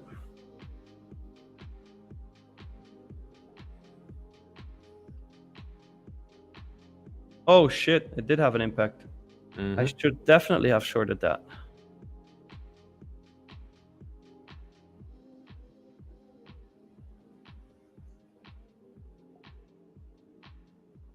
I had my mouse hovering above the sell button already.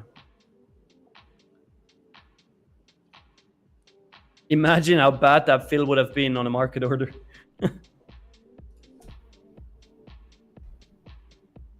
If we get a decent pullback, though, I'll still enter it. Yeah, Jeremy, that's it. Like I said, we don't see a ton of follow through right now, but again, that could run some stops. So,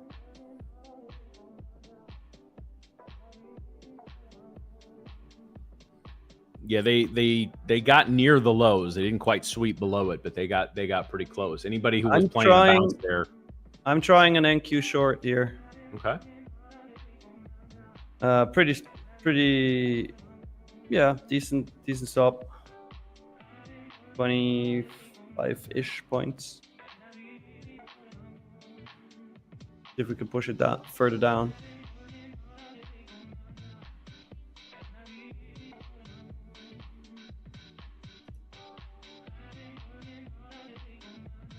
Not looking too hot right now. Not gonna lie.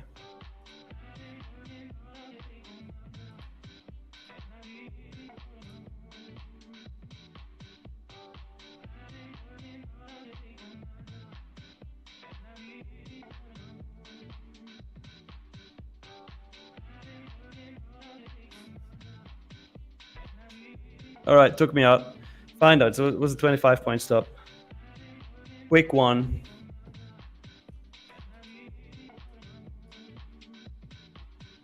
Wow, what a reversal off that. Yeah, I'm glad I had my stop there. Yep.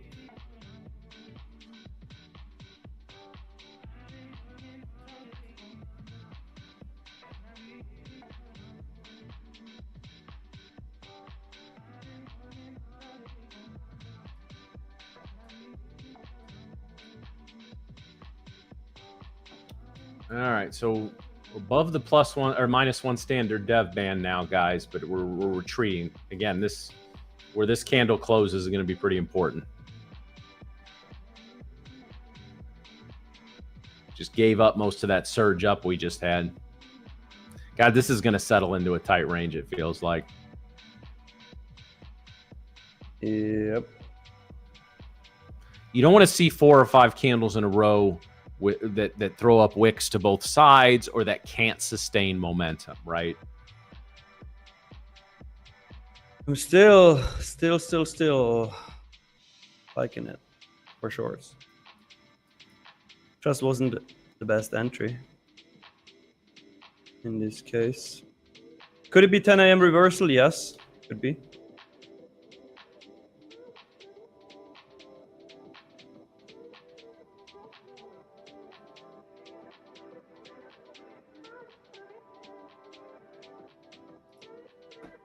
Retest of 50-minute opening range now.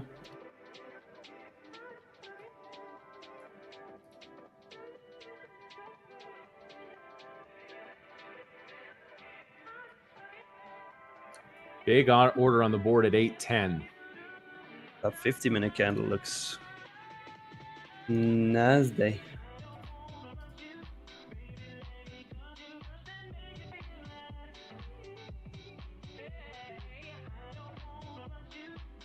Yeah, 8:10 has 1,500 contracts on the board right now, guys.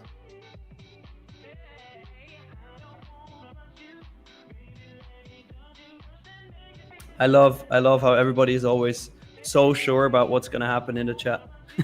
There are people with 100% confidence saying like, this is such a stupid short, this is going to go up. And then there are other people like, this is a fake out, it's going to go down.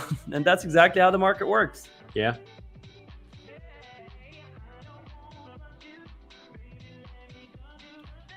This time I was on the wrong side. Got a little background Nick jumping in there. With 100% confidence, it's going up, it's going down. Well, right now it looks like it's going up. Could be it could be testing VWAP here. If we can punch through VWAP and hold there.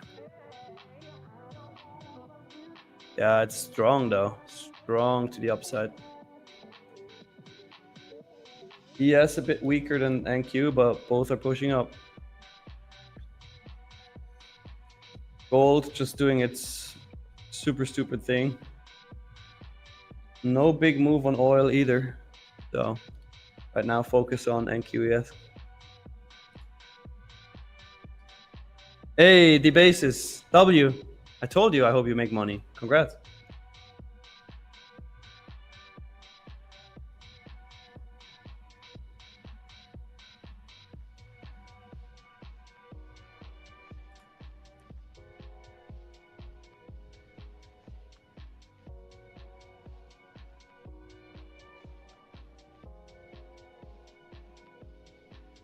All right, they pulled that 8:10 order. Not gonna lie, I'm still more interested in shorts. Yeah, I would tend to agree, actually.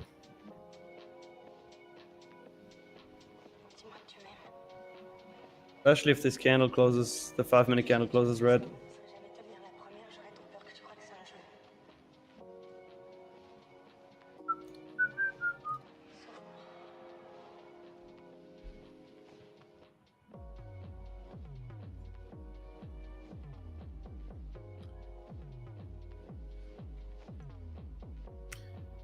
I'd love to see I'd actually like to see this candle push to VWAP. And then Pull back. yeah. I mean, it's gotten close enough. I mean, it's not really. Where are we at here? This was 863. Yeah, no, it was within a few handles. If this retraced heavily, I wouldn't count that as a test of VWAP, but it's close enough that, you know, close enough to wish you'd taken it.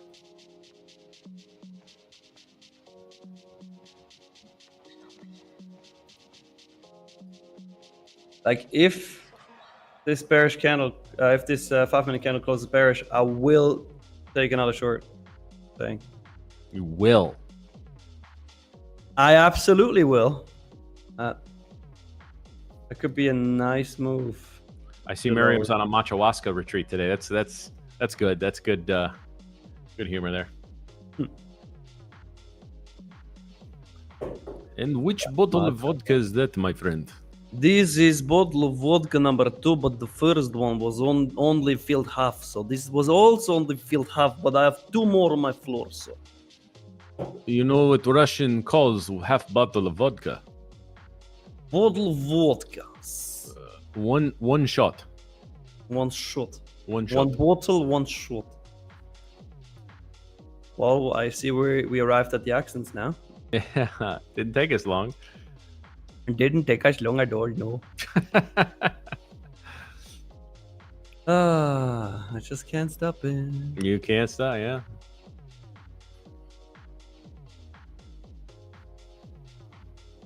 Gabe is saying, Matt, full ported already. Come on. Yeah, Matt. Why are you not full porting it? Yeah. Are you even a trader?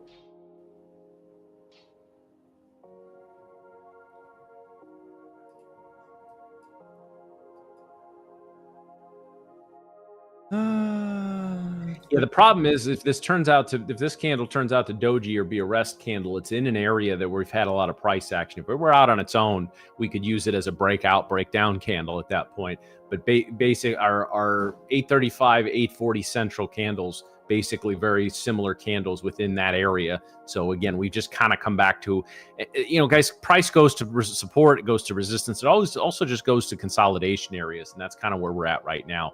And the fact that VWAP is sitting overhead makes longs difficult, but also are we shorting off of 3 straight, potentially 4 straight green candles. So I agree with Nick. I think short could be the play here, but let's see where this candle closes and see where the next one goes. Mm-hmm.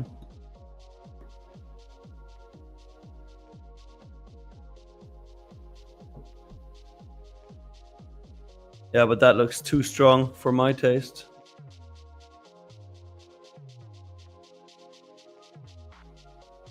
Definitely not a bearish close. I can tell you that much. No.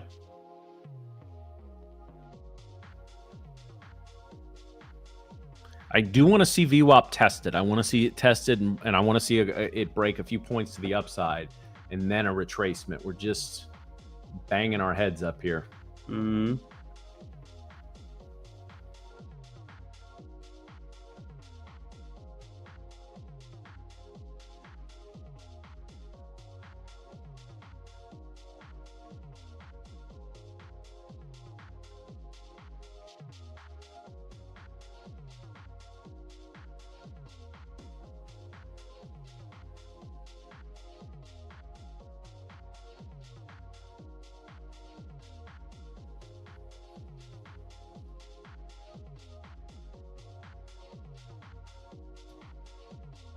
Good times, good times.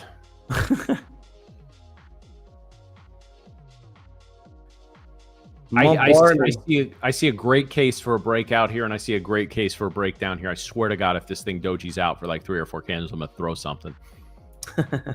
Well, what are you going to throw? Enlighten us. I don't know. I really don't have anything. I got a notepad. That won't damage anything. Throwing your computer. Yeah, no, it's thing. Mob barley. It's called no risk, no Rari. No risk, no Rari. Yeah.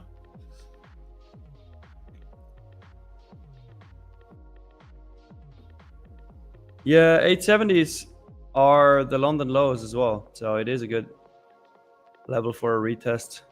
Because we have London lows, we have pretty much the range low, we have Asia lows, we have VWAP there. If we push through all of that and we just move higher, I mean, would be unexpected for me.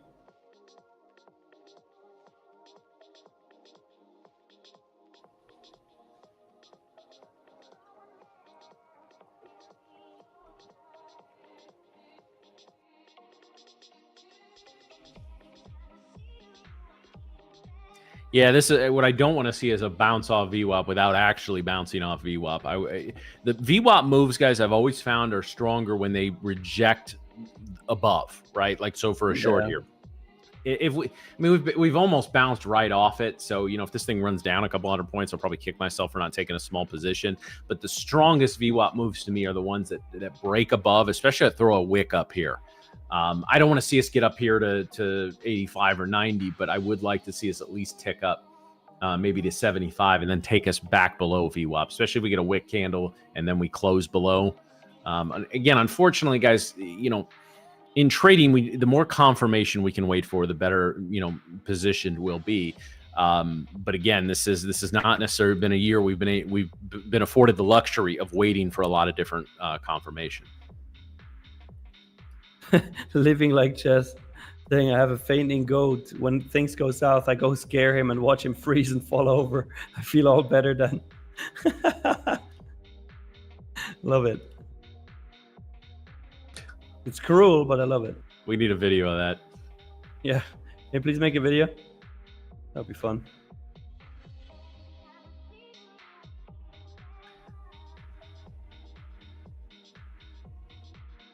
All right, so we did tick above VWAP there.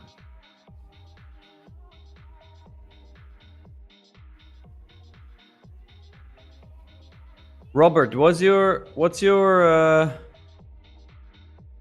reasoning for taking a short here? It's a bit random, no? I mean, I see why it could go short from here, but there's like no confirmation. You know what, Matt? I feel like we should set a new like goal for another giveaway. I think that's a good idea. We could give away another 25K Lightning funded account. Those Lightning funded accounts, man, those are something. Like if I was I've said if I was starting over, like if tomorrow I woke up, I had just like $1,000 in my bank account, and just like my knowledge of trading, I go to the Lightning funded because it's quicker to pay out. If you know what you're doing, those are the accounts you want. Yep.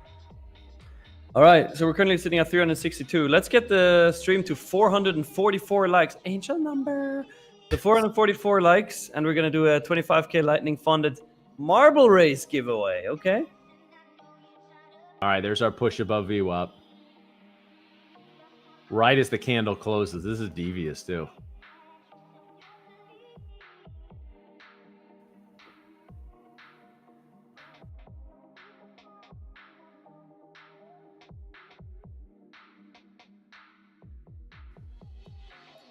Gabe, have you guys ever traded on the tick charts? I personally have not. Have you, Matt? No. Okay. What, did you want me to expand on that? No, I haven't. There's nothing for me to say. No, I'm just saying okay. You want me to expand on the okay? I just said okay. Yes, actually I would. Thank you. Sir, I will not expand on my okay. Jesus. Do not redeem it. Damn it. Still an all-time top 5 video. Yeah, absolutely. I'm with you. Okay, we're moving higher here. Yeah. Definitely not short worthy right now. But it's crazy. If you look at ES, I mean, let me pull up ES here really quick. ES, like not even close to the 50-minute opening range. Look at that. Yeah, and hasn't shown a ton of strength. Nope. NQ already in the midst of it. Interesting. Very interesting. So I'm looking at this now as we are stalling out a little bit over VWAP. Boy, the wick on this 10-10 candle drives me insane. If that wasn't so wicky down there, a break of the real body would be a really nice opportunity for a short. We've rejected 850 on the last 2 candles. We claimed 850 in the 10 o'clock candle, and then the 10:05 and 10:10 candles rejected that a move back below there. Anirudh Sharma. Am I trying Indian accent? No, I am the Indian accent.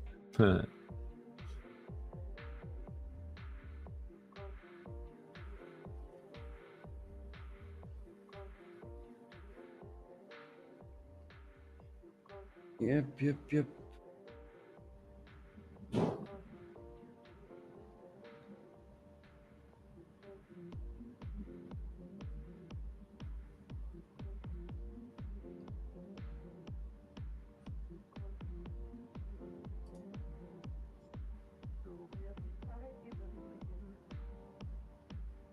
Yeah, we don't really have any downward momentum. I agree the value is probably to the short side. Although I'm sitting here thinking there's no way we break out above 900, so maybe that's just what fucking happens, you know? Could be. Yes, for shorts, maybe. I would like a pullback overall today just because I think it sets us up really nice for a run back to 24K next weekend. Or next week. Early next week, I'm sorry.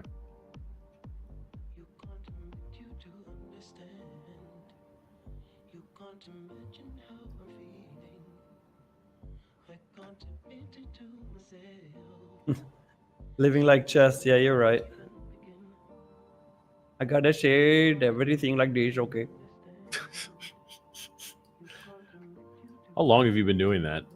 You know, that's why I got the bobblehead like this, eh? Look what it can do. It's a bobblehead Batman.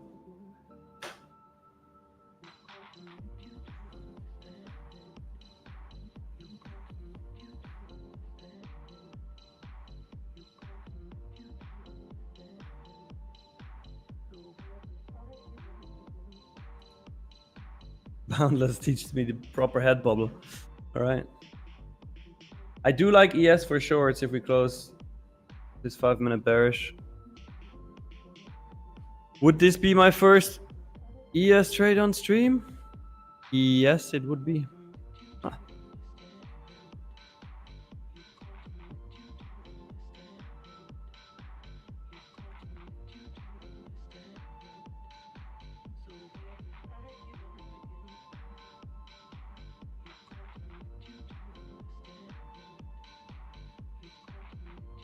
Actually, though, I would love to see it close below 75.50.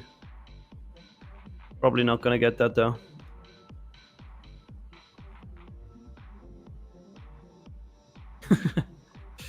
Appreciate it, Anirudh, but I don't know. Matt is actually super funny. He's like the god of sarcasm. Oh yeah. Believe it or not, I tone it down during the stream. Yeah, I know.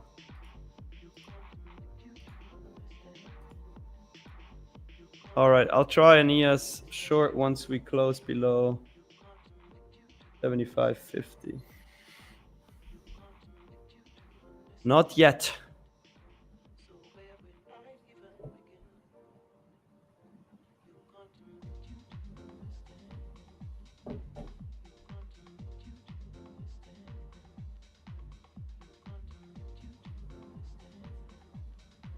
But NQ struggling now, huh? London lows, Asia lows, VWAP, opening range midpoint. So many things coming together there. It is a decision point. Good. Hey, somebody's saying Matt looks sleepy. Matt, okay. You sleepy? No, I'm good. I'm actually wide awake right now.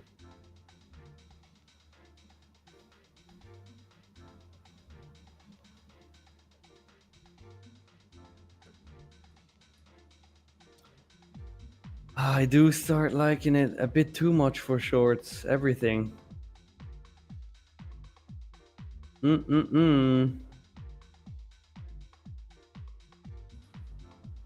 Naughty, naughty.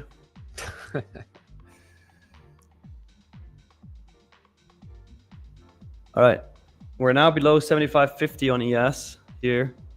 So if we close on a 5-minute below that, I'll go short. Nice rounding top on the NQ here. Yeah. That's the thing, though. NQ has more room to the downside now. It really does. So, but ES is weaker.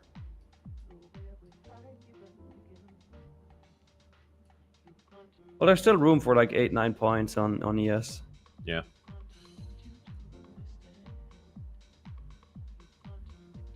Heyman or Hemant, I have no idea who Max Emini is. I do not know.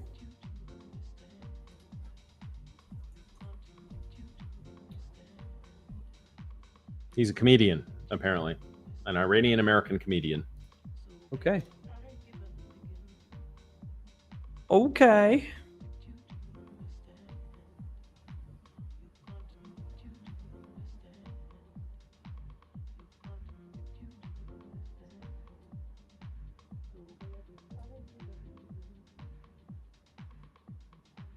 Yeah, RTY looks the weakest.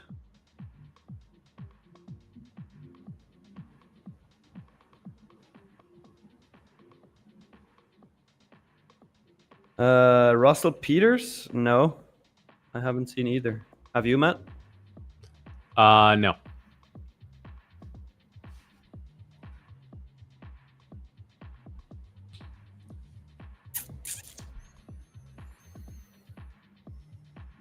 Oh god, if we've just reached VWAP and we barcode around here for a minute, I'm gonna scream. Seriously. I want to hear it. Oh no, I'll mute for that. Nah, come on, Matt. Come on, Matt. You can't mute for that.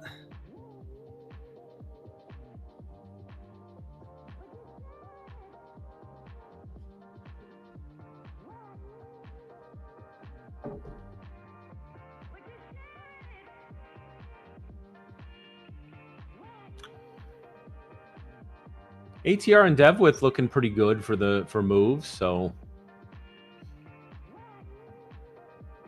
yeah, on ES that short would be a 1-to-1 or, but I'm only shorting this if we go close below 75.50 on the 5 minute.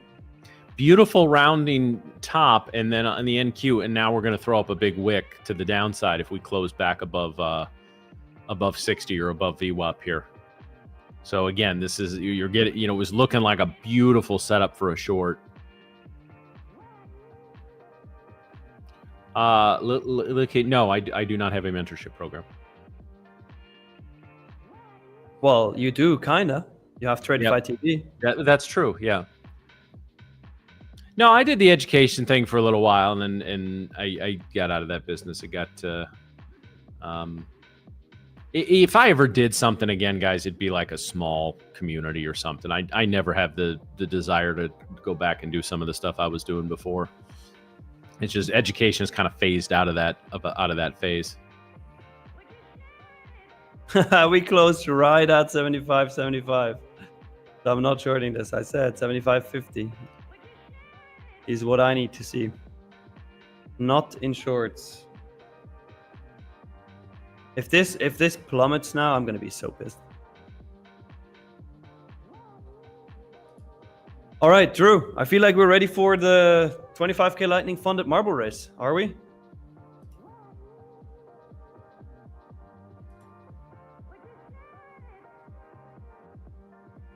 Maybe, maybe not. Chat, do we want to see a marble race?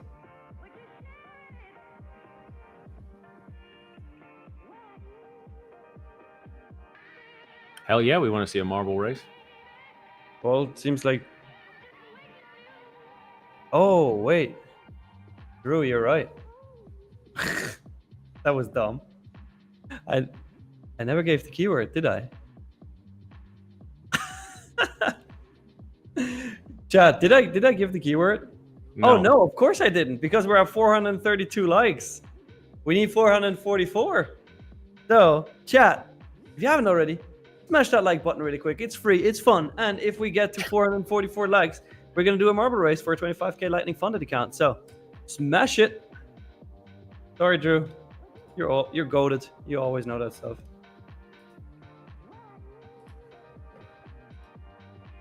Drew for president.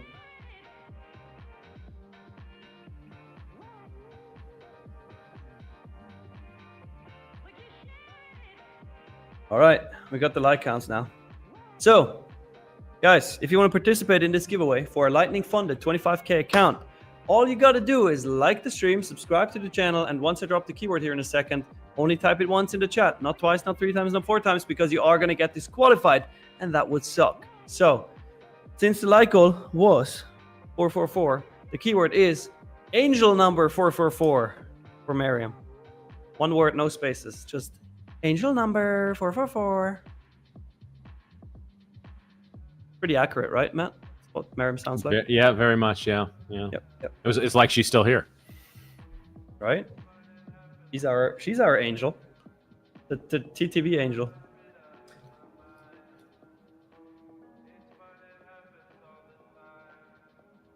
Yeah, that's right, background Nick. Ally.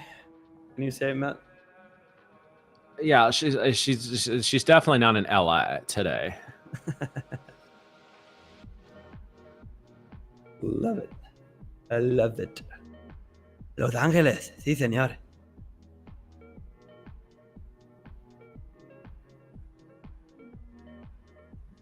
Who is gonna get the 25K Lightning funded account?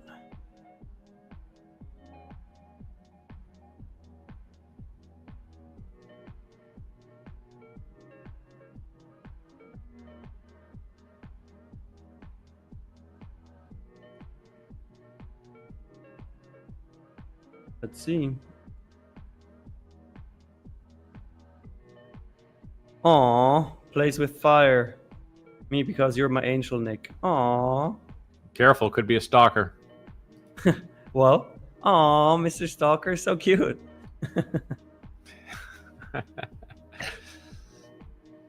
You know, there are people that they're actually into stalkers, so. Not me, though, just clarifying, okay? I was going to say, yeah, be careful there. Mm-hmm.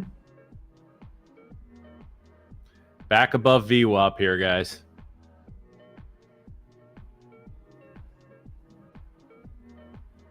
No, Boundless, thankfully, I'm not speaking from experience.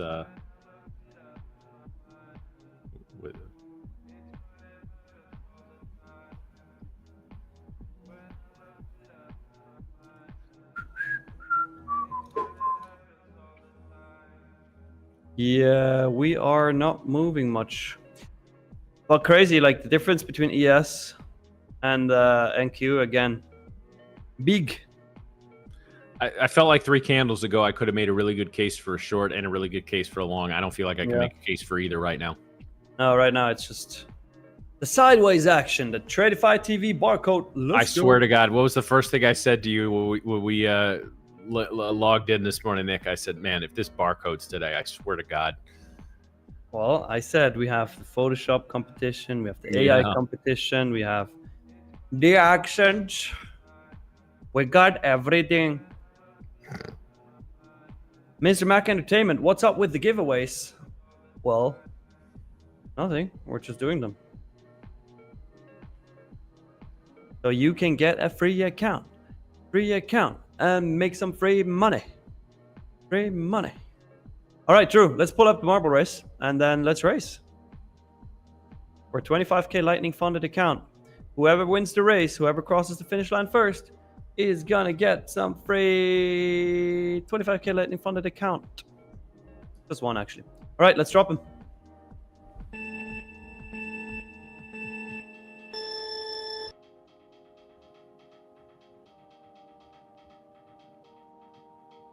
All right. This looks like some Mario stuff here. It does indeed. It's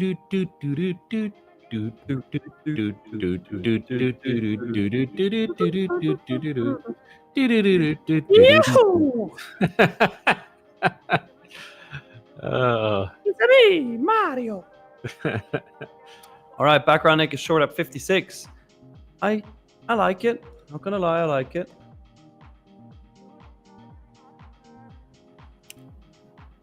$40 is kind of the short line. If the shorts can pull us below 40 and keep us there, I think we make a run at low a day.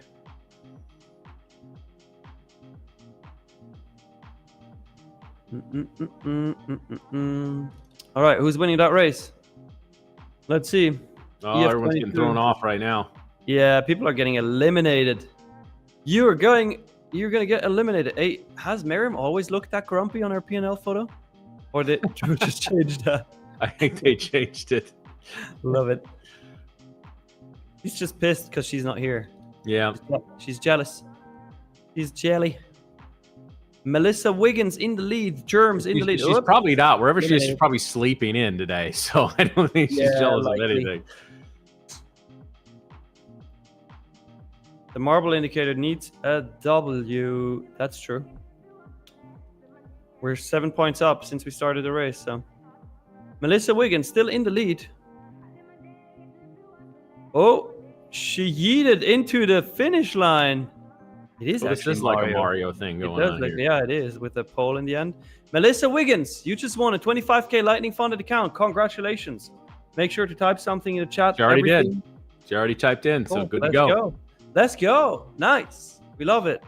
As always, guys, give us a couple of business days to make sure your email is in your YouTube description, and give Lil DJen a couple of business days to get that set up and approved. But that will be, and make sure if you don't see it by the end of today, check on Monday. If you don't see it by the end of Monday, check your spam. If you don't see it, then reach out and to support, and they'll get you squared away. It already was in the description. Let's go. Also, the marble race indicator worked again. About a 10-point short that we took there. Let's fucking go.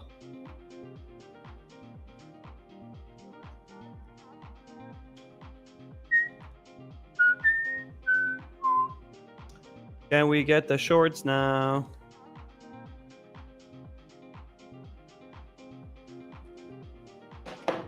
Wow, so it looks like Lil DJen is going to come on in a little bit, and he's got some really fun announcements to make. Is that correct there, Lil DJen, in the background?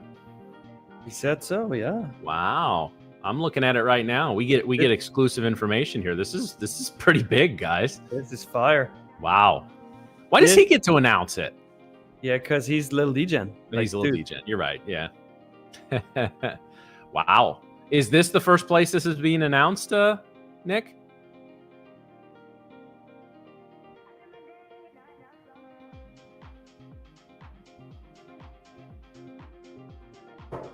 Suspense is real. Yep. Okay. Oh wow. So this is the first place this is being announced, guys. This is pretty big. You better get something in the Discord to get everyone in here.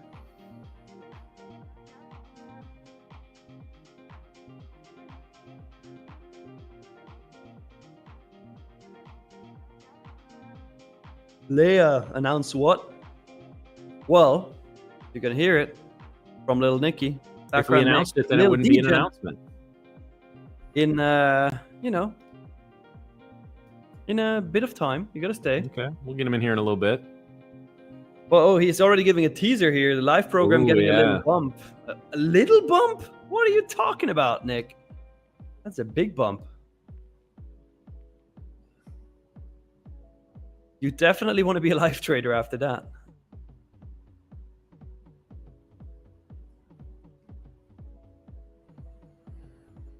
Oh, wow. Ashok firing shots here.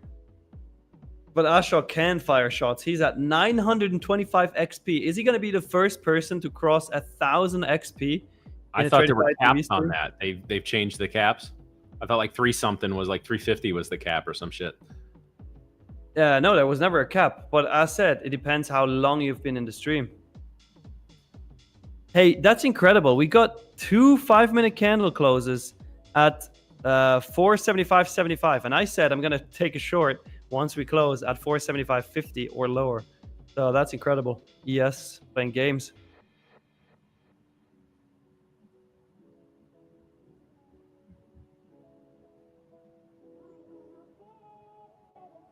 Yeah, we did move down at least to the -1 standard dev band on the NQ, but yeah, it's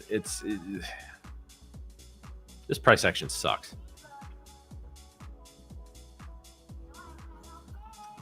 Really want a big surge candle here. I don't even care what direction it is. I don't even care if I participate. We want some kind of a move to the lower days. Hey, Matt, can we get a big fat golf clap for Mario S? He's up 9.3K this week. Let's go. Up that much, you get a full clap. You don't get a golf clap. Damn. Gets the market maker benefit clap.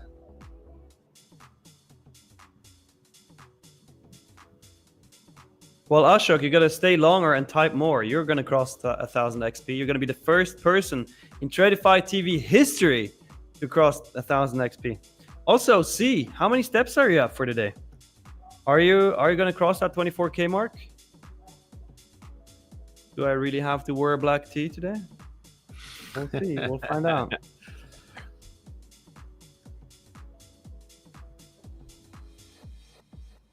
View on gold for short term, Anirudh, honestly, don't touch it. Unless you're a range trader.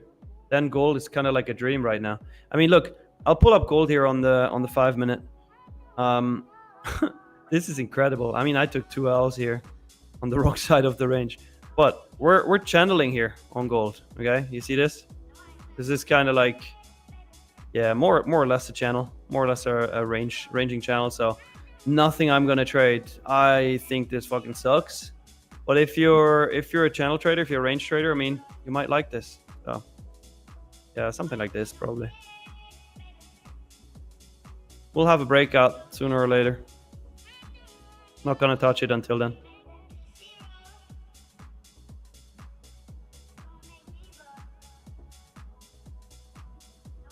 Do do do do do do do.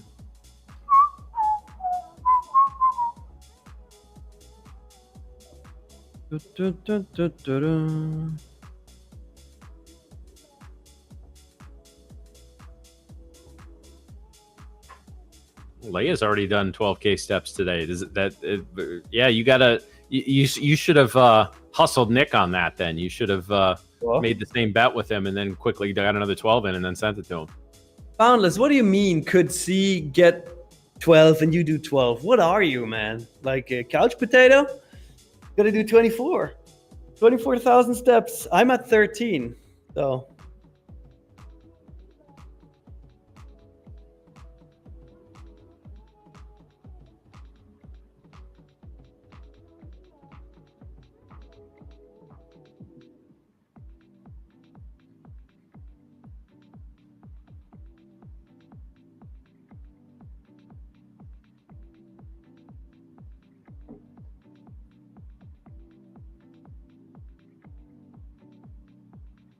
Leia ran a 5K this morning at 6 a.m. Fire. Great work. Trader King. When Ashok reaches 1,000 XP, will we do a giveaway for him? I don't know.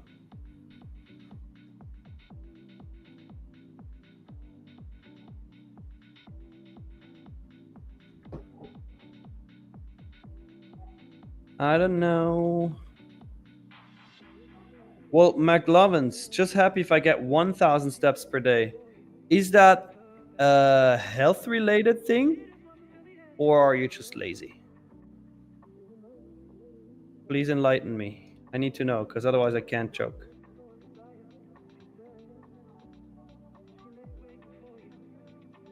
Leia, I said fire, not liar. Come on, Leia, we love you.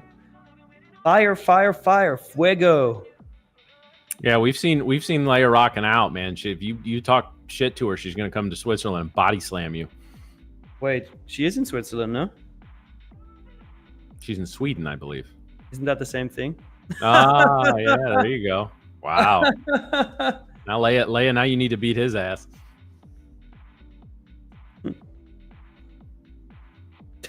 Mario.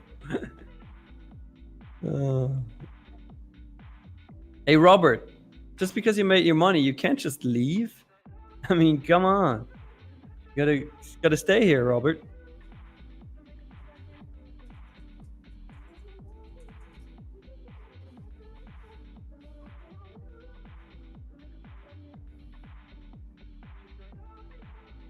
Damn, we're about to get a Swiss-Swede battle going on in the in the chat here. That's No, actually, it's Leia and me against you. That's what's going on. See, she says. I'm not nervous. Well, I mean, Leia and I against you, you're gonna get wrecked. No, I'm not scared. Well, bring it on. All right. You do you, Matt.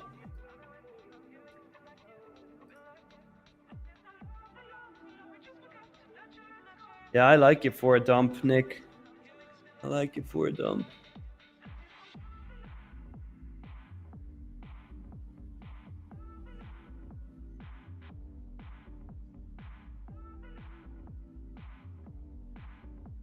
Maybe I get my close below the 75.50s here on ES.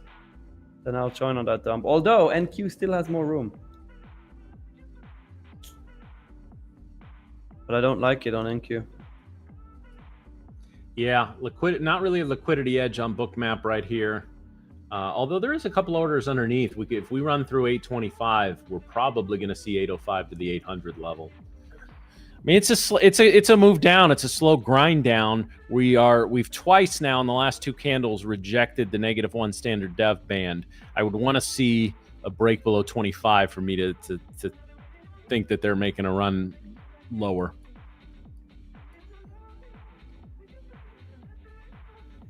Then we got 800 underneath, 770s that new swing low. So we'll see if we make run. I mean, to me, there's no. It's just kind of where your brain goes. Is like I'm looking at this chart and I'm like, oh, we're clearly testing lows. Like there's no way we're not testing lows. And when you're that sure, it almost makes me like want to take a long. Hey, Schrödinger stop loss. Which one of the hosts would win in a rap battle? I mean, definitely Matt. Dude, that guy can yap forever. Mm-hmm. You haven't heard my freestyle. MC Midwest in the house. Hey, Levi is up 17K on his account since August 1st. Let's fucking go. Great work. W.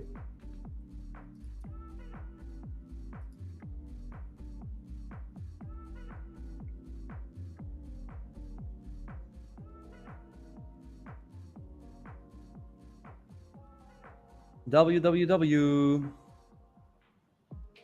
Body trades. Apply your T trades thing to the chart, Nick. Candle bodies are not closing outside of the range. Yeah, but the thing is, look, I'll pull it up for you. Attention, guys. ICT blindness coming in hot.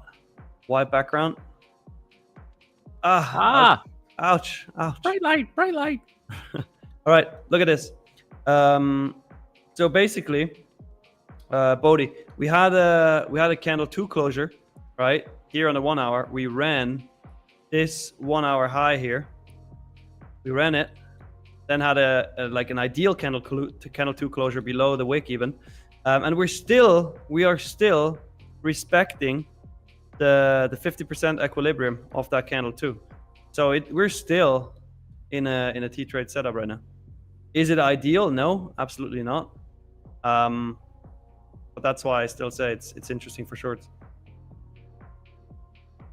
For those that weren't here yesterday, and we were talking a little bit about this too, it's always, guys, you should always be learning in this business. And I think, if there's one thing, there's a few things, but if there's one thing that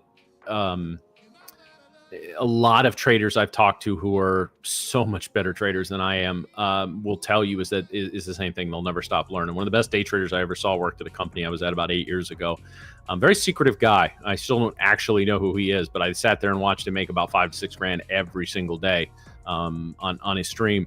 And now one of the things he told me is like, what I use now, I was not using 5 years ago. What I'll use 5 years from now is not what I'm using now. It's a constant evolution and a constant battle and learning. And you should always assume you're 1 or 2 steps behind, and you need to run to catch up.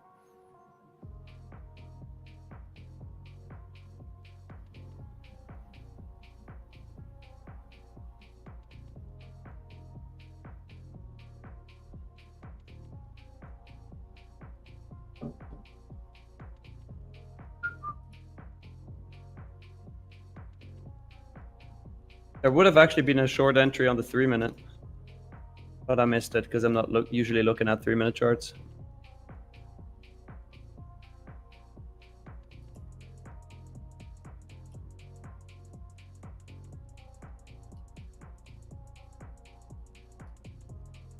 Looks like we want to gain some momentum down 800. Yeah, I just don't see an entry, unfortunately.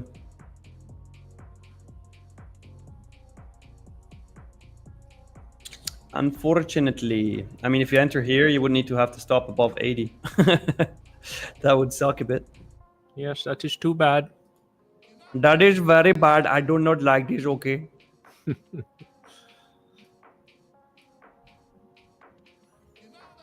Oh, getting. We're getting. Break the low a day. That gives us a lot of options. Yeah, we could pull right into the range, right back into the range once we break low of day.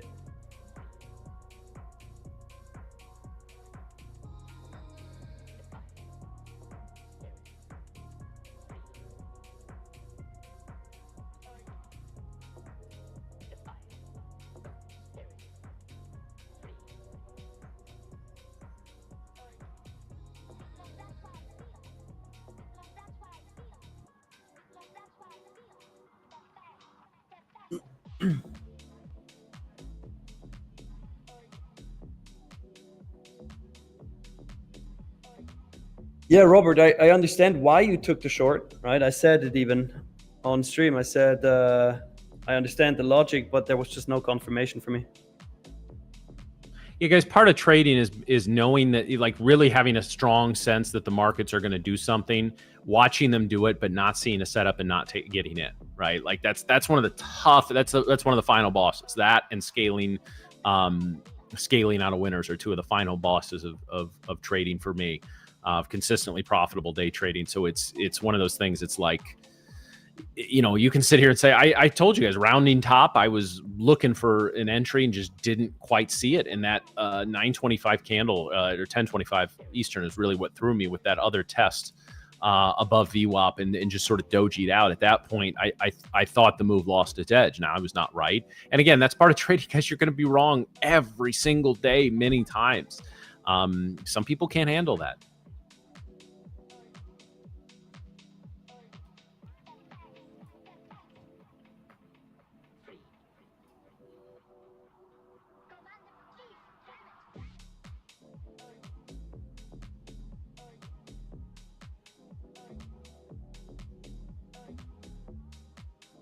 We've seen more slow and steady moves this week than for a long time.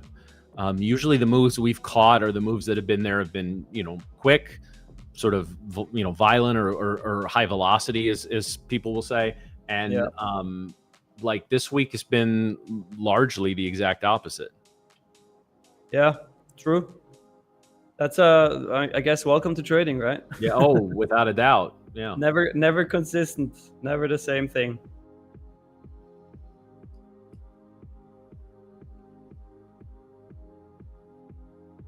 McLovins is right 100% of the time, all the time. Mm-hmm. Damn. Can I get the 60% of the time? It works every time. Can I get the McLovins indicator?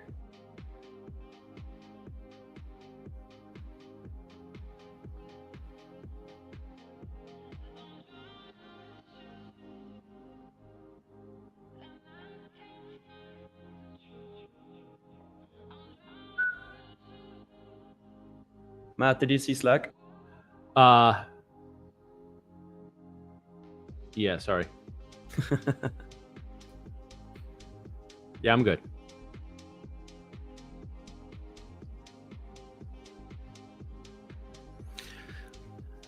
So what's going to be really interesting for me, so here's kind of a 10,000 foot view as we're looking at everything. I really want to see a test of the low a day.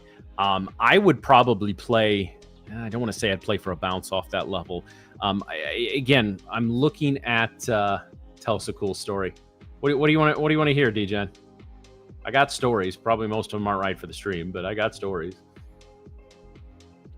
I would like to see a test of the lows, because I think I actually think we could flush there, but the trader in me will look at that level for a potential bounce.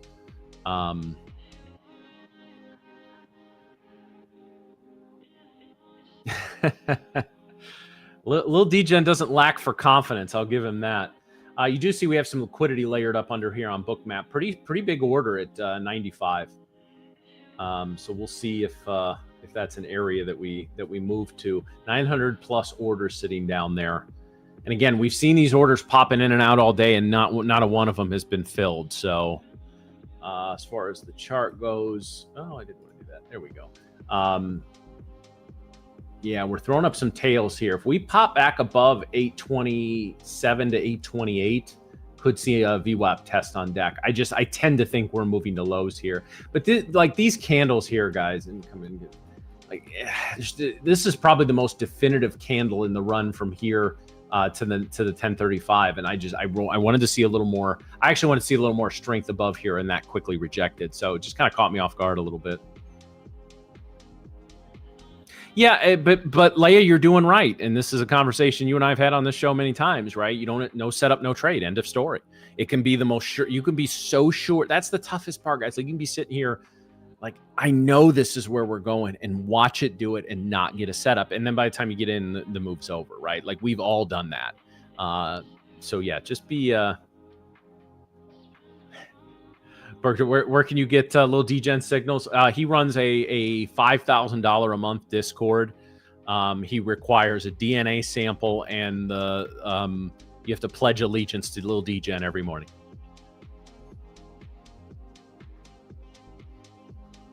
I will say, guys, as somebody who's been in the I was in the education space for a while, and I didn't do $5,000 mentorships, but the types of things that you see, I did just about all of it, and I was in and out of those worlds. And you know, people are right to say there's a lot of bullshit, right? There's a lot of people that don't have traders' best interests. There's also a lot of decent stuff out there, guys, and you just got to be really pragmatic. I by no means do I say you should go out and spend a ton of money on education. In fact, you can get a good education in the markets without spending any money on education. But having, and again, I don't do mentorships or coaching or anything anymore, but there's people out there that do, and I'm not saying go seek that out, and don't ever pay for an annual subscription of something you don't get a taste of, guys. That's one of the biggest scams out there.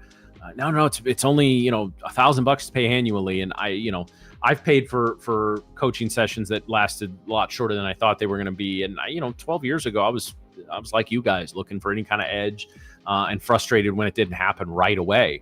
But yeah, in the world, obviously, you guys, you got this show where you see us talking through things every day. There's plenty of great, we've had T-Trades on the show. T-Trades has a bunch of, he doesn't live stream on YouTube, but he's got a bunch of great videos there to watch. And, just find somebody who speaks to you, guys. And there are traders who in fact, I'm not going to name this individual, not a big YouTuber. You probably wouldn't know who this is, but there's an individual I worked with who honestly was not the best trader in the world by his own admission, but was really good at explaining trading concepts. Right. So again, everybody wants to post these ridiculous P&Ls online. And first of all, guys, on certain firms, if you make $50,000, you're not withdrawing anywhere near that amount. If you copy traded over 12 accounts and you haven't, sent in your DNA sample for authentication for your payout. So when somebody says they made fit, like, just take everything with a grain of salt. The trading Twitter is and YouTube is definitely where the phrase was invented for. Even though the phrase is trade.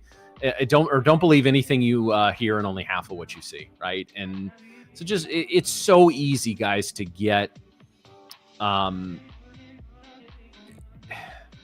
frustrated in this business, because your first year in this business is going to be near constant negative feedback, and you're trading in everything that you do. Yeah, penny stocks, guys. Yeah, I in fact, I don't know if you know who I'm thinking of. We'll talk later, little Nick. But there's like right there is one of the biggest scammers in the history of this business. Was on that game for a while, still is, I believe.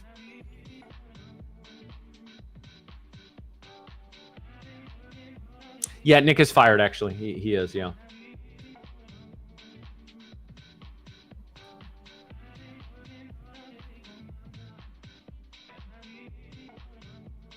In fact, I can bring him back with just a snap of my fingers.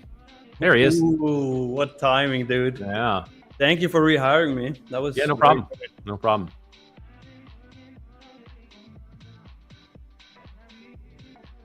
Oh, do you wish? C first has to do his 24K steps, dude.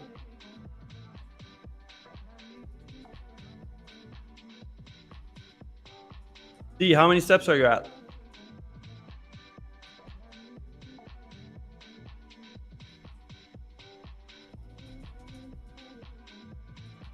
Says he's on it.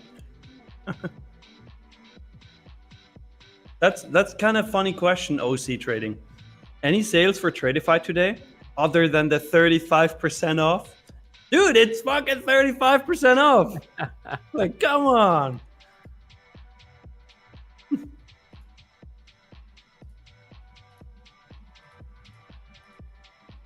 Well, yeah, we're gonna find out. Stay patient.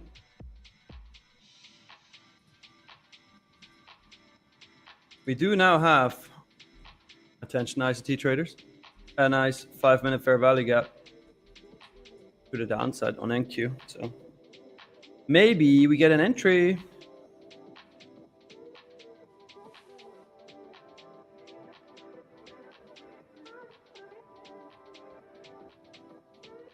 Should I fire Matt? The way how you brought me back, I'm gonna fire him now. Oh, already fired. Okay, easy. Now you get me alone. Now chat, you're stuck with me now. We can do some mean stuff. Matt is not here. Miriam's not here. We can say whatever now. That's sick. Glenn, white t-shirt, now white trading screen. Am I going to dye my hair white next? I don't think so. I think you would need to pay me a lot of money for that.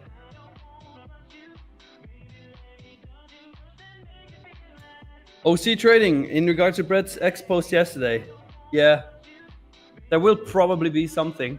I have no idea what's coming, but as far as I know, Brett, there will be something.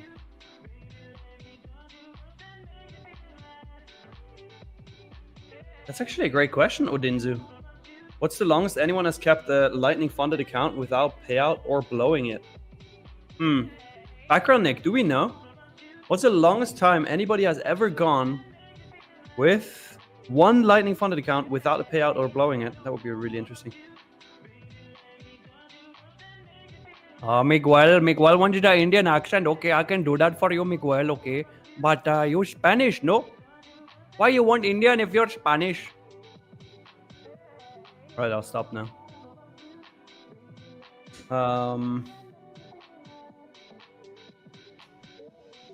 Let's see. Plan, I'll start a GoFundMe for it. Do it. If you can raise $100,000, I'll do it.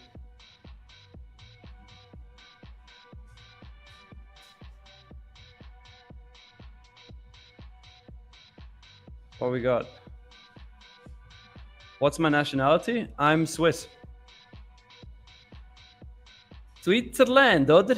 In Switzerland, this is how the people speak English. It's very weird, but it's also kind of funny. Schrödinger, why is Matt fired? Because I said so. Like, dude, he brought me back, and I was like, nope, psych. You're fired now, Matt. But I can bring him back if you want.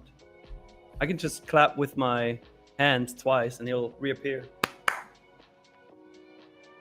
Sometime soon.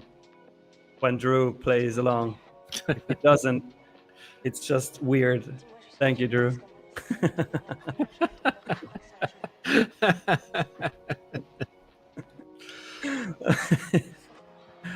Well, he's rehired now. Yeah, sorry, guys. Well, we are now 90 minutes into the session, guys. We've had to strong move down, strong move back up, and now we're just sort of grinding down to lows. I'm not going to elaborate who I was talking about. There's actually about 5 people that it applies to, but no.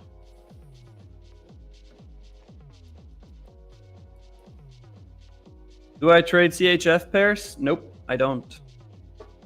But I do have CHF, obviously. Oh man, I love this so much for the shorts, but there was just no entry for me. How it goes sometimes.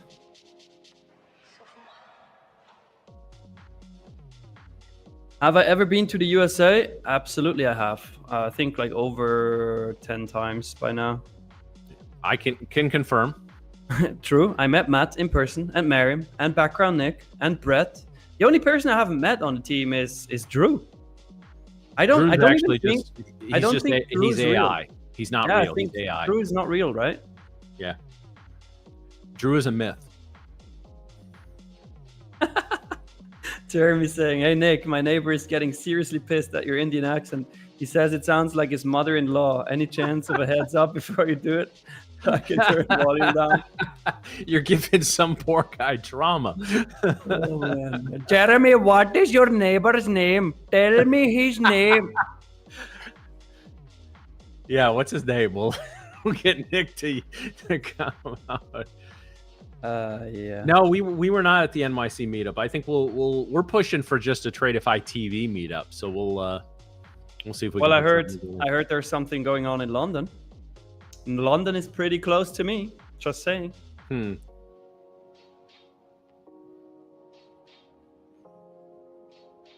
Michael, let me get a Swiss account.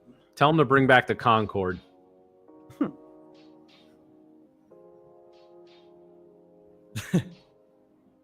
Maybe more barley. I was adopted by Indian parents. Who knows?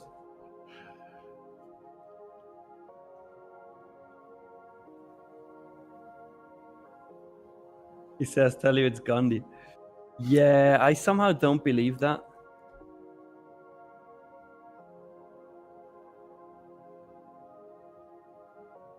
Hey, OC, you need to set priorities, man. You can't live in New York and not make it to the New York meetup. Like, come on.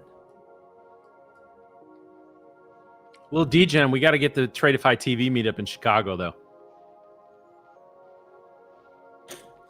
Wait, so Leia, there is something happening in London, I think. I don't know if it's confirmed yet, though. I did get an email this time.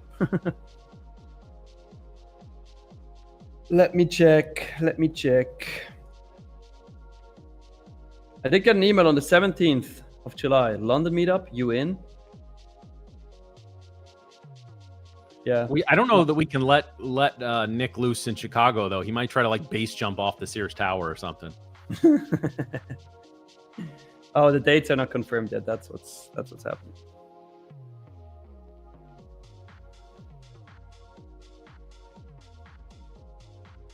Boundless. When Coach Tank and I made that reel, yeah, I was in London. I actually went to lunch with Coach Tank and his wife and some friends. Did I fly to London? Yes. I certainly did fly. And boy, were his arms tired. Oh, I love you, Matt. Oh my goodness. Have I seen the film Best Marigold Hotel? No, I have not. No idea what it's about. Hey, OC Trading, you had a family event. Bring your family next time. Yeah. This is clearly a family-friendly show. Ding, ding. Meep, beep. Yeah.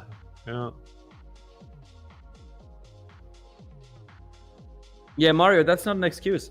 I live in New York City, but the day on the meetup, I was flying to Miami. No, that's not an excuse. Then don't fly to Miami. Like, duh.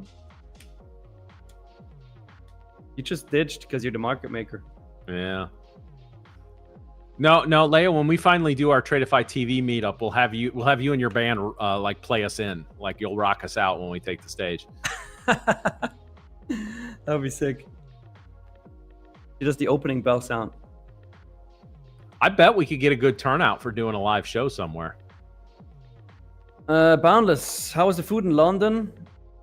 Was good.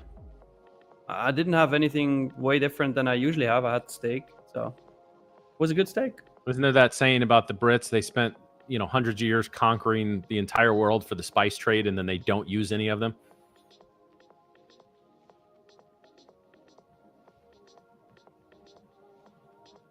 It's so hard to listen to you and go through the chat. Damn it. I was gonna say, is this thing on? I heard you say something, and I was reading. I was like, what did you say again? I usually get a pity laugh out of you at least. I said the Brits spent hundreds of years conquering the entire world for spices to not use any of them in their food. Oh. Yeah, that was funny. I just didn't register it because I'm like, guys, okay, I'm not able to do multitasking. And the thing is, I have a screen in front of me with charts. I have a screen next to me with charts, with the YouTube chat, with the internal Slack chat, with the like count, with the view count. Like, I'm doing so many things at the same time, and I need to speak. This is hard. And Boo fucking who? Do the show. All right. When somebody cracks a joke and we're 3 people here, way easier. At least one could laugh. And then you can just chime in on the laugh. You're like, I have no idea what he just said. Mhm. No, I do not enjoy making fun of Indians. I am Indian. What was the announcement we were waiting to hear from Lil Nicky? Boundless. Well, you're going to hear it from Lil Nicky. And he's not here yet, so you got to be patient. But he's going to come on. It's going to be great. Yeah, Glenn, we do love chicken tikka masala. It's very good.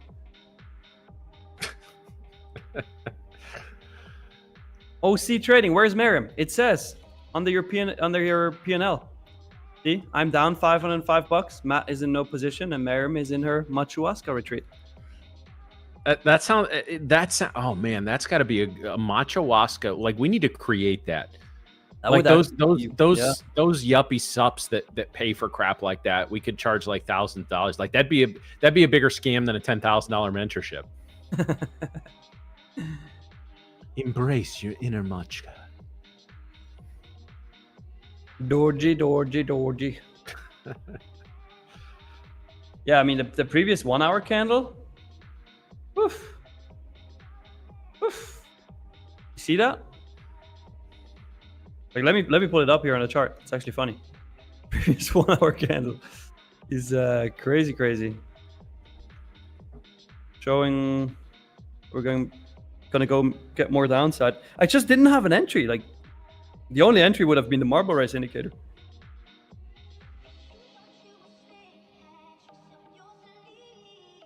Yeah, Bodhi, let's see if she realizes that Drew changed the picture. That's actually funny. I think we could just leave it up there and she would never ever realize. Yeah, probably not. Not unless she's watching right now. Yeah, let's just leave it there.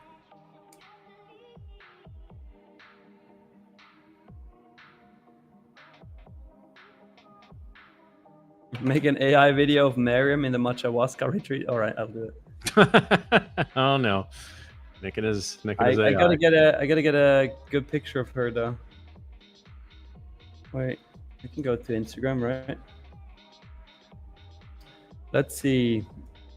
The curly trader, yeah.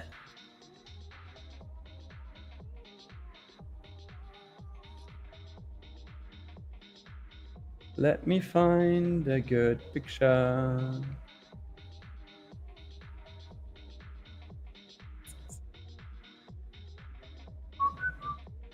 Oh, this is oh shit, this is perfect. This is gonna be great. Okay, it's gonna take some time. Give me some time, okay?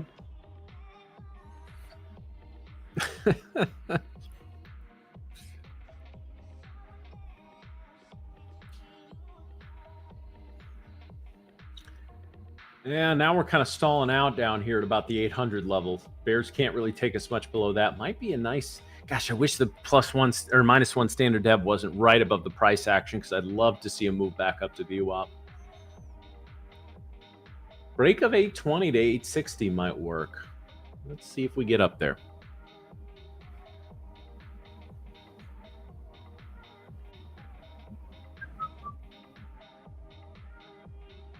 This is gonna be so great, hopefully. All right, AI video is generating.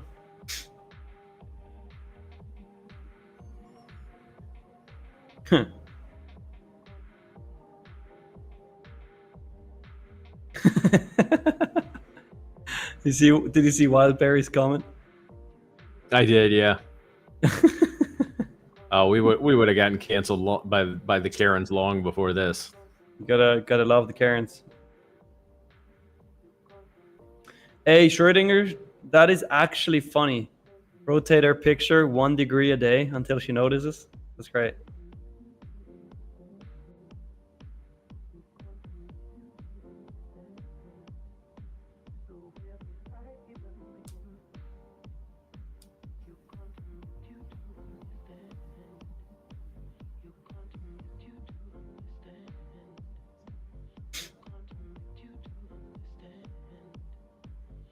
Nick, your London accent is annoying. Teenage truck gangster. Not sure Well, what that I was means. actually Okay. I was actually born in the UK, but only lived there for like 2 months, so I have no memory whatsoever.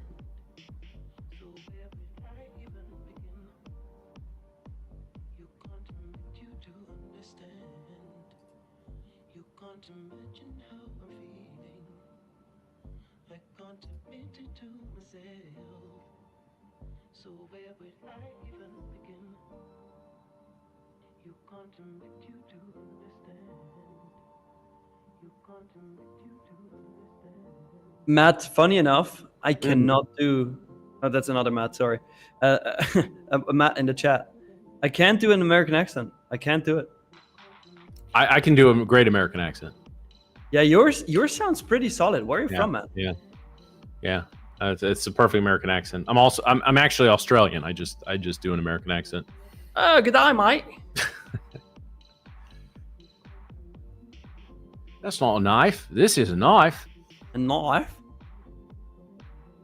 There's this very funny interview where an Australian gets interviewed, and the interviewer was like, "Hey, so he asked a question. I don't remember the exact question, but it's a question around like, hey, so what does a successful man like you do to get more out of his life this next year?" And then the guy goes like, "Well, gonna spend less time with the kids. You're gonna spend less time with the kids. Yeah, gonna spend less time with the kids." And everybody was like, "What the fuck? Why would you spend less time with the kids to have a better year?" And then the interviewer goes like, "Oh wait, I think he said dickheads." So dickheads, the kids sounds like dickheads. It's so funny, in Australian accent. It reminds me. So I'm both my sides of my family grew up around St. Louis. We moved to Chicago when I was very young, and now I live back down near St. Louis. And so we're Cardinals fans. We go to games and everything. The Cardinals had a manager for many years named Tony La Russa, a historic Hall of Fame manager who's with us for many years.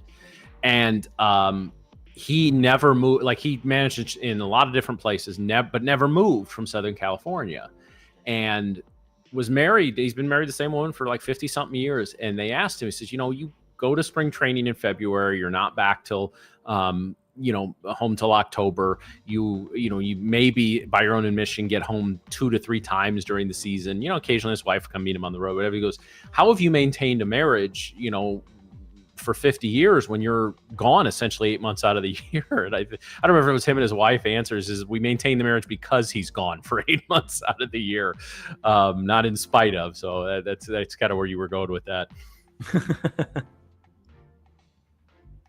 All right, I got Miriam's Matcha Waska retreat video. This one is actually funny. I can't wait to see the background there. Drew needs to pull this up on stream.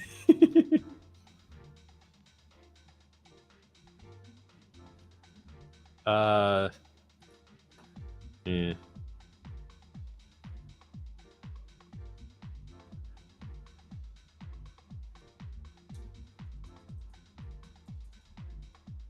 What else we got? Can we do the Russian accent? Of course we can do Russian, especially Matt. We both do this one very good. Very, very good. Matt is very good. Yes. Enjoy the vodka.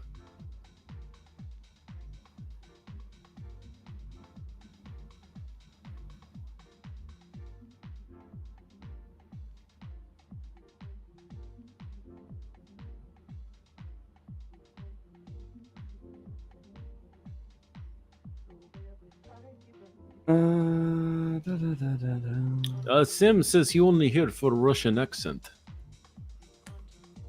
Yes. All right. Guys, make sure to stick around because we're gonna have background Nick coming on later in the show today, and he's gonna have some sick announcements in regards to our live trader program. So it's gonna be fire. You definitely want to hear it.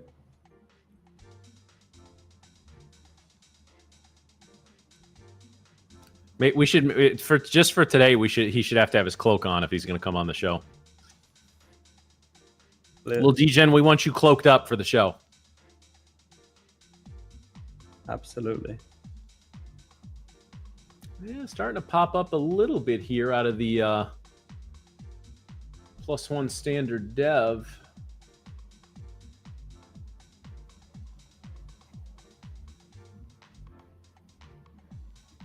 Oh, your fiance hit it.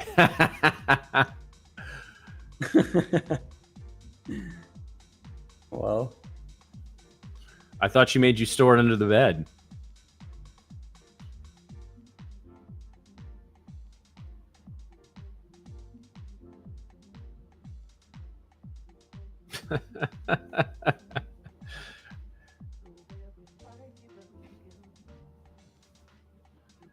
Break of 820 might get me interested in a move back to VWAP. We'll see here.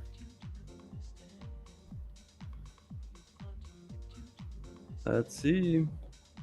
Okay, I'm getting close. I mean, we're now at that 5-minute fair value gap, which is also a 50-minute for all you ICT-lers.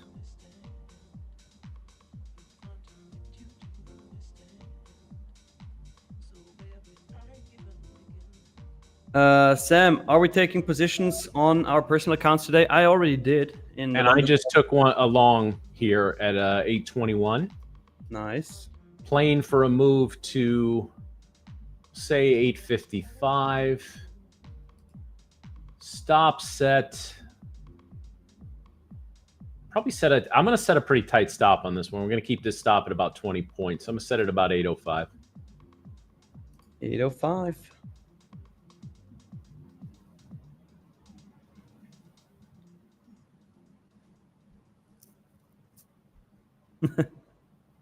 Bodie.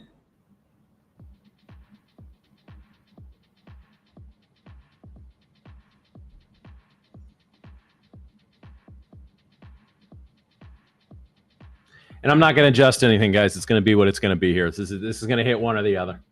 It is what it is. May bring the stop up if we get above 845, but I'm not going to adjust it before then. I might fade you. Hopefully not, Matt, but I might. I don't have confirmation at all, so. Yeah, I'm They're not looking liking this pullback on this candle. This was looking really good for about a minute and a half there.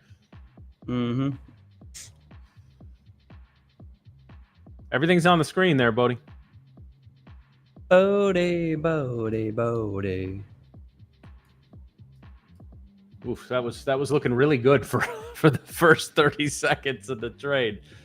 As long as we hold above VWAP, I'm looking. You know, I set the stop where I did. I'm not letting it get all the way to 800. If it gets below in the -1 standard dev band and below 805, it's going 800 anyway. So I can save myself those 5 points. But boy, that was looking really good for a second.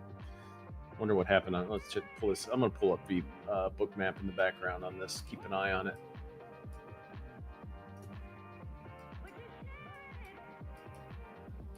Arnas, can I make a German accent? You know, the Germans have a very weird way of speaking English. They just can't say the. They can't just say the. They always have to say it with a S instead of a TH. The Germans are very weird about this, yes. So yes, I probably can do it. I don't know if Nick can do a Boston accent there, Drew. Drew's asking for Boston in the background. How could I do I don't even know how they sound. Like, the hell? Boston accent's wicked had. You get it. The best is just to go to Fenway Park.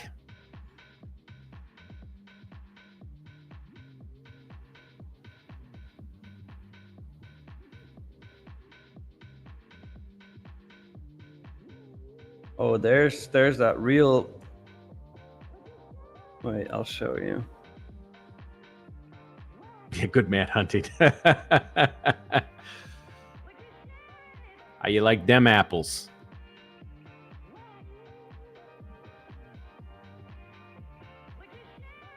Yeah, Canadian super hard to do. I can't even do American.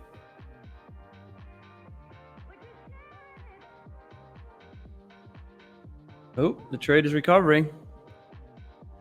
Yeah, we gotta break the high of this wick. We gotta get above 836, otherwise it'll wick us right out of the trade. Yeah, I do not like multiple waves. This candle is basically going to determine this trade. If this thing gets up and closes above, let's see where are we at here. Where the hell's my mouse? Let's If we can see. close above 830, we're looking pretty good. But if this closes down below 820, we'll see. I mean, it's still gently creeping up, but I just that wick on the last candle, on the entry candle, has me playing defense here. But like I said, I'm not adjusting anything.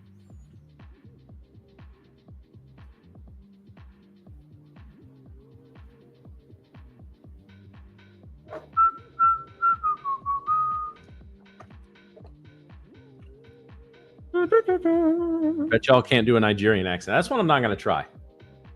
That one I have no idea how it sounds like, so no, I can't. No, I got a problem with them ever since that Nigerian prince never sent me my $1 million. I'm so pissed about that. All right, I'm gonna fade you if this candle closes bearish. Excuse me, Matt. I don't want to fade you specifically, but I want to take the short. No, it was this one was dead as soon as it threw that wick up. That is wicked.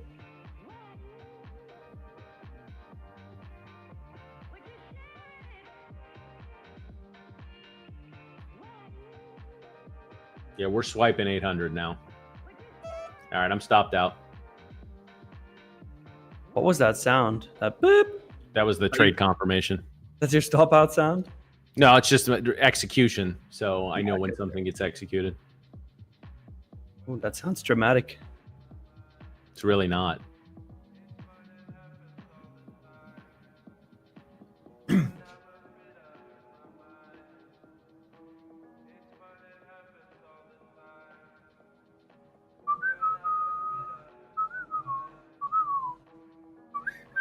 Well, what do we have to the downside here? Let's say I do take the short.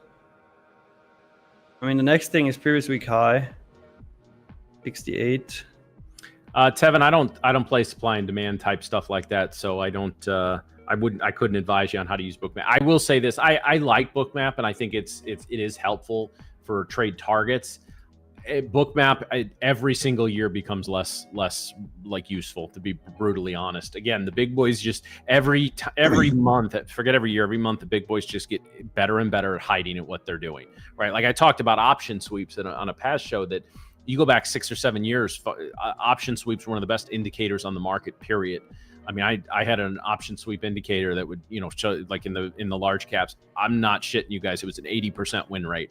As soon as the big boys got word of how to hide their orders even better, and the algos, the sweep algos couldn't pick them up as well, within about 6 months, it dropped to 50%, which is a coin flip. So the big boy, we always want to know where the big money is going, and the big money never wants.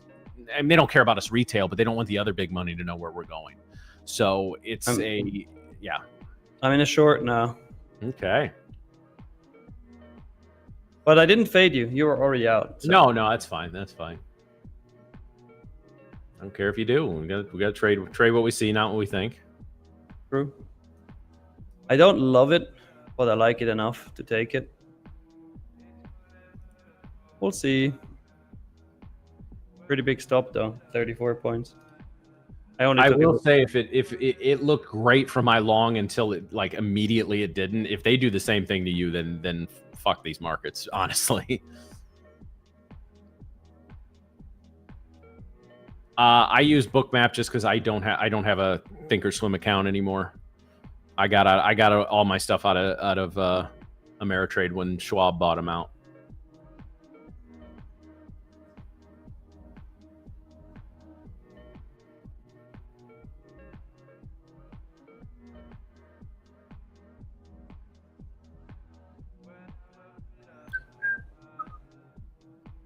The whole rule about enshittification, guys, and if you're not familiar with that, look it up, absolutely applies to trading and trading platforms as well. Thinkorswim used to be the most advanced, best, most reliable platform across the board. I'll be honest with you, it's complete garbage now. And I haven't used it for about a year and a half, but the last time I used it, it was garbage. TradeStation was very similar. That was my favorite place to trade with. I even worked for them for a little while, but yeah, they were known for their support, right? And that's one of the reasons we talk about support being very important here at Tradeify, and getting questions asked as quick and answered as quick as possible. TradeStation used to be able to call and get a human on the phone, no matter what your problem is, technical or within 30 minutes. Now you have to sign up for a callback, and if you don't do that, usually by 9 o'clock, their spots are filled. So it's unfortunate that stuff happens, but remember, the bigger a company, the more they're always going to be looking to cut costs, and especially if they're publicly traded, there's they've always got to hit new earnings numbers, and they do that by cutting stuff like that. So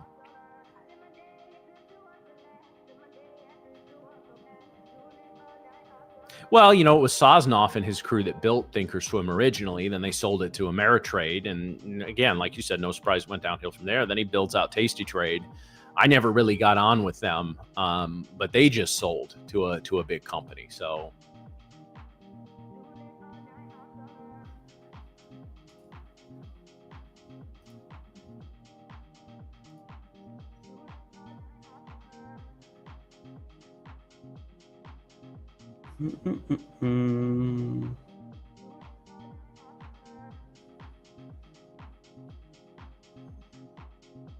yeah, the 50-minute candle is ugly.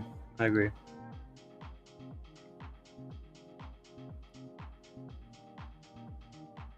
That is true, Charlie. Matt does know everything about everything. That's why I say.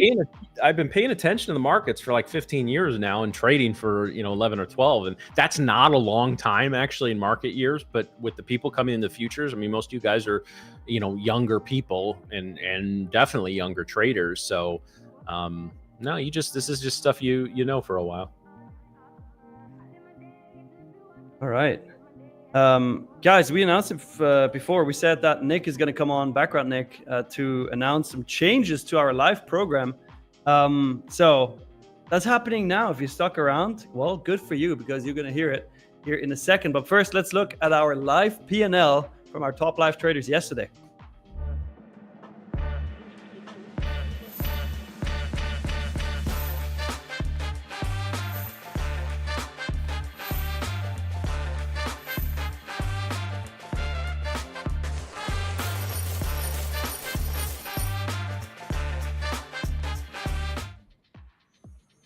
Oh yeah, and Nick is again a gray image. There he is. Good morning, Nick. How you doing, man? Good morning. Lil D-Gen, what is going on?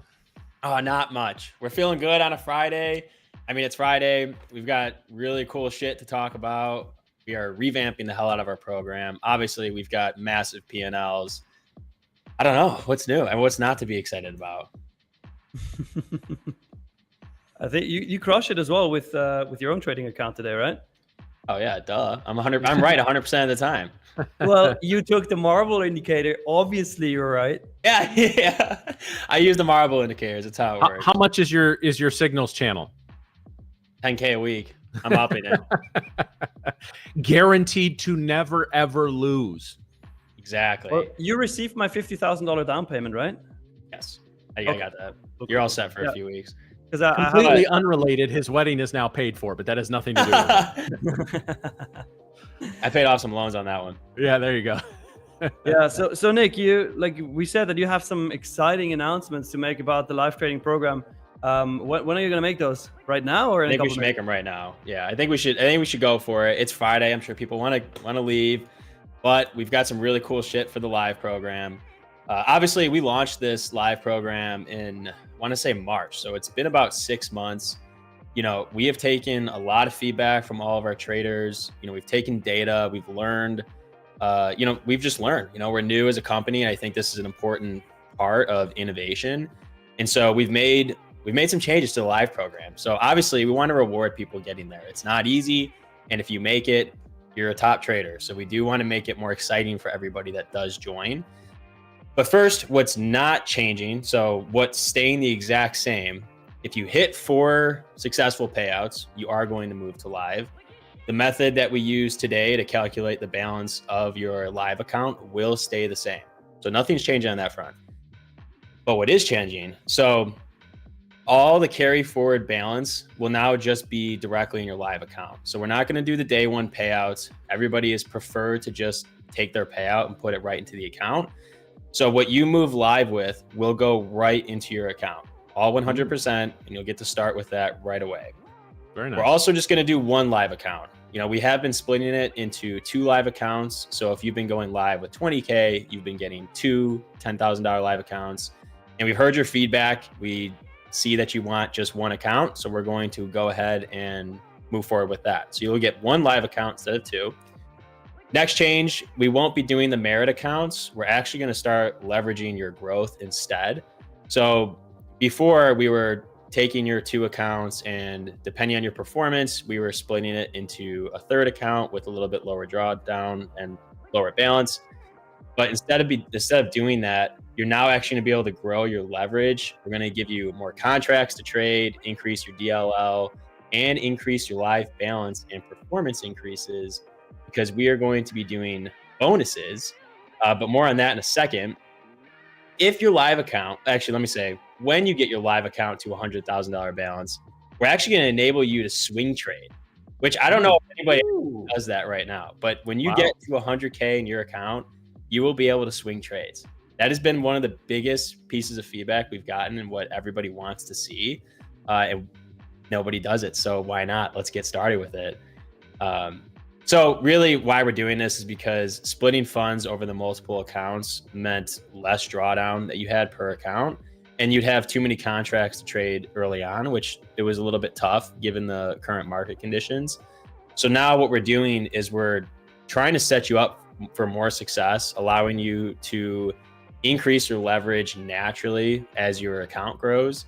It'll just make for a much more stable process.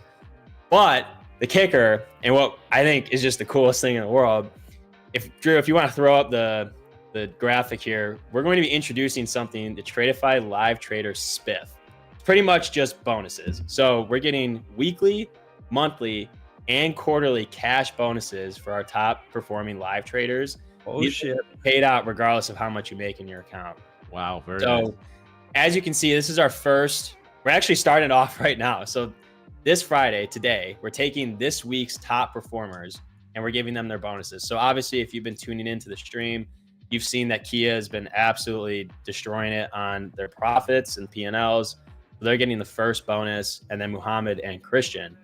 But Drew, if you want to flip to the other graphic, we can go over how these are all based. So we're going to do, like I said, weekly, monthly, and quarterly bonuses. And we've got a little bit extra something on the side. We do want to end up doing exclusive, completely all paid for trips for our live traders. So if you're killing it, not only are you getting bonuses, weekly, monthly, and quarterly, we're actually going to send you on trip.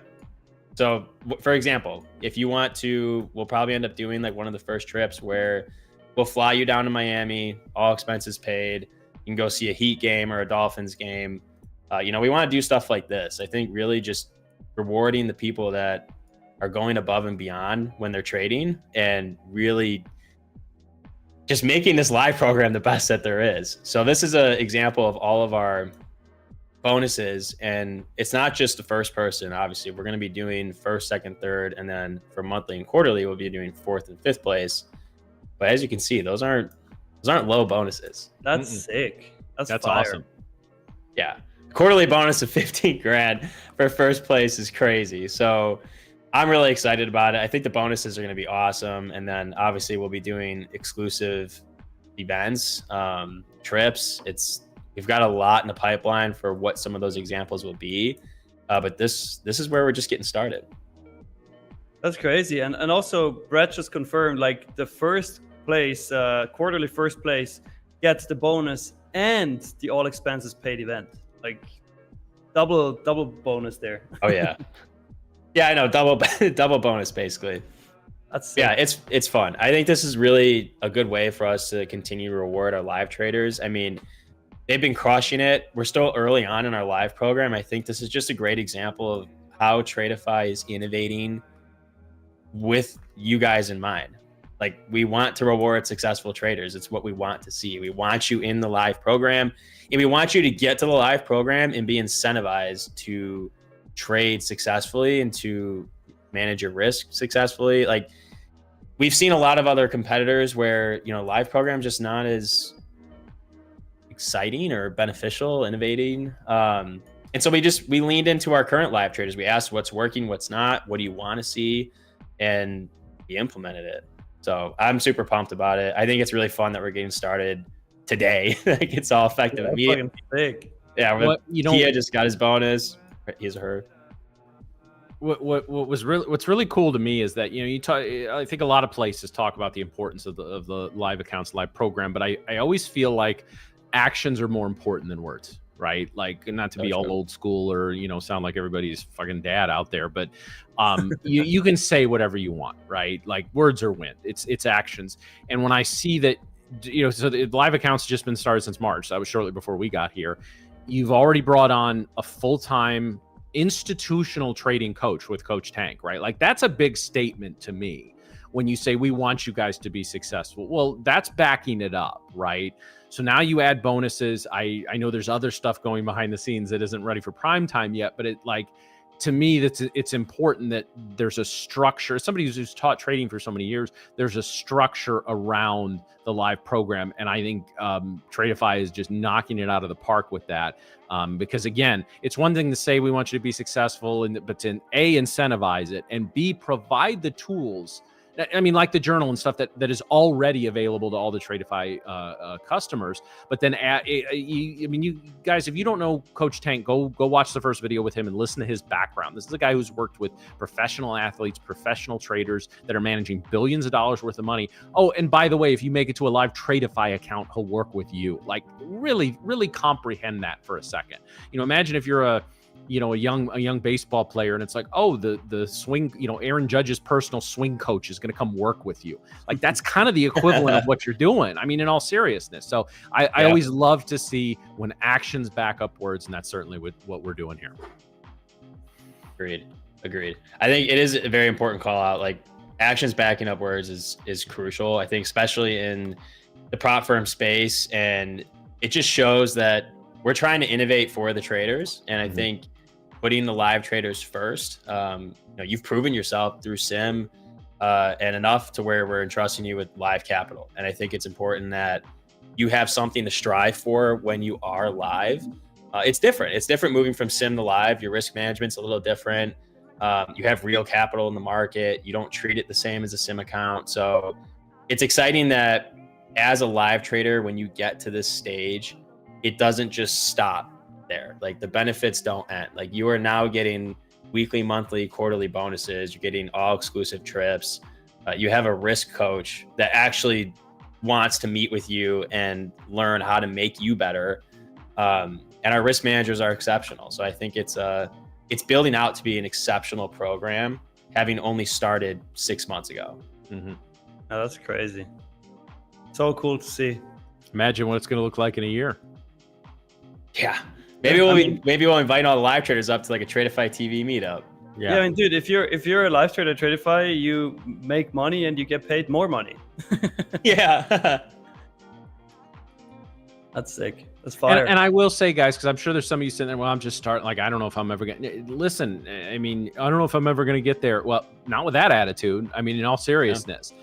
And I can tell you this, I've just worked with too many successful traders over the years that there's no, I mean, listen, if you have a lot of runway in terms of money to be able to take a year or two and just trade, yes, you're going to have a little bit of an advantage. But as far as like background or even to some degree intelligence, like, there's no like minimum to be a successful trader. You just got to get in there and you got to stick with it. And too many people, nothing breaks my heart more than traders giving up too early on trading, because it's, you know, so many people give up after 6 to 8 months. And, you know, it's like that graphic, that old meme of the guy, the miner, you know, quitting right before he gets to the big trove of diamonds. And like, just stick with it. If you're somebody who really, you know, just doesn't give up, you'll get there. It's going to take time, and your journey may be longer than somebody else's, which is one reason I always encourage newer traders to not get too caught up in the P&Ls of Twitter that may or may not be real anyway. But you know, I honestly, you guys should all set a personal goal to within the next year be in the running for one of those payouts. What's interesting too is, like, I think some of the people that go live, they don't like expect it. Like, they don't set out with the expectation of I'm going to go live or I won't make it to live. Like, they they trade their system, they stay consistent, they get their payouts, and before you know it, they're getting an email saying, "Congratulations, you're going live." And then it kicks in. Then it's like, then it's real. So it's really cool. It's an exciting program, exciting time. I think as we're about to hit our 1-year anniversary tomorrow, which just blows my mind, being here from day one, seeing this, seeing Tradeify over the past year and the strides that they've taken and the innovation that's happened. It's exciting to see where everything's going to go. That's crazy. Also, just an update on my trade. Just moved to break even. We took out the lows here. I hope we're getting follow through to the downside. If not, I might actually close my trade manually at the 80s. But it's looking nice so far. It's looking nice so far. I have my entry at the 23,804.25. Here we go.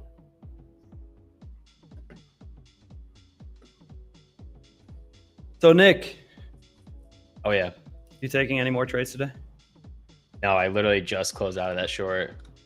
Oh, you're still in it? Hell yeah! Hell yeah! Let's go. You think I'm gonna sell that before I'm gonna ride it lower, Nick. I'm gonna ride it lower. I'm gonna ride this to 35. That's the goal. I like that. Looks like it wants it. Looks like it wants it. Looking good right now. Yeah, it's nice showing, push to the downside. It's eating up the bids too. Yeah, I just don't want a heavy rejection.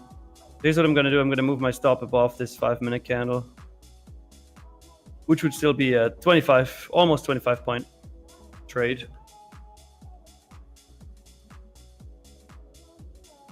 So, Lil DJ, what you got planned for the weekend?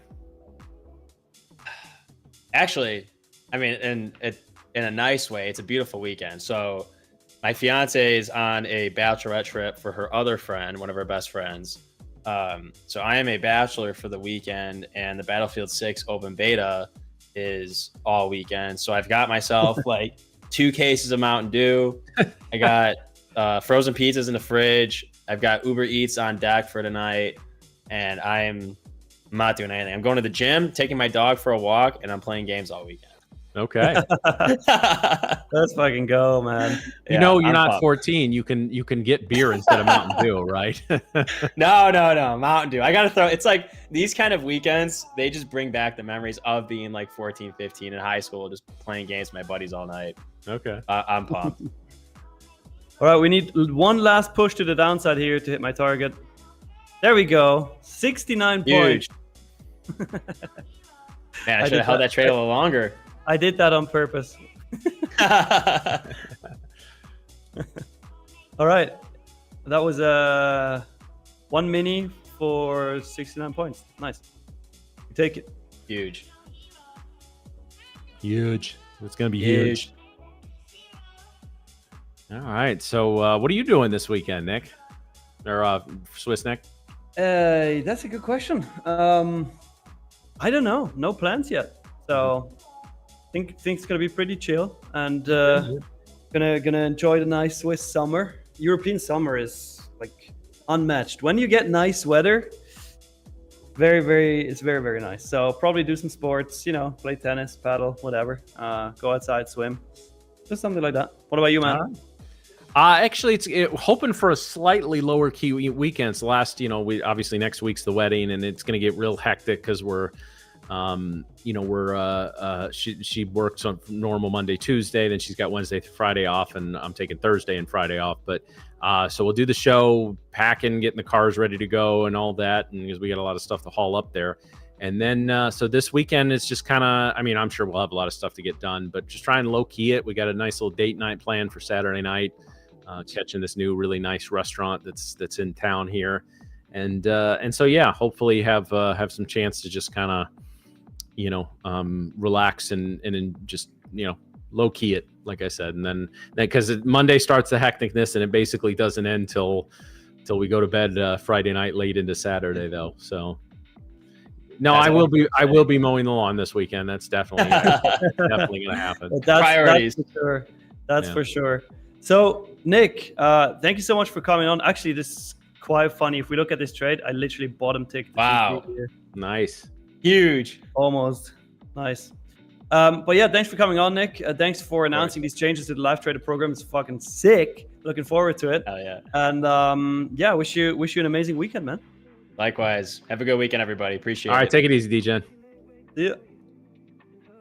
All right. All right, guys. So we've got 40 or so minutes left in the stream. Again, we want to open it up to any questions. If anyone came over, their first time here, you came over to see the announcement. First of all, welcome. It's Tradeify TV. We're here every Monday through Friday for 4 hours, starting 1 hour before the New York Open. So join us then. We're down a host today as Miriam is on a Machawaska retreat.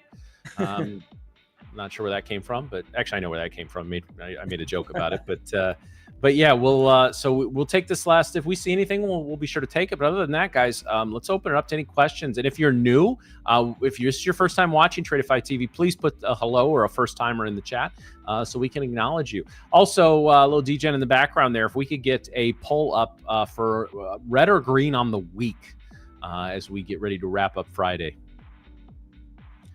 Yeah, I'm interested to see. I actually got a really exciting afternoon planned, Nick. I got to take my car in for its annual maintenance and everything. So I'm going to sit in a dealership waiting room for about 2 hours. I'm really looking forward to that. Hey, that sounds like a lot of fun. Can't you just pay somebody to go there for you?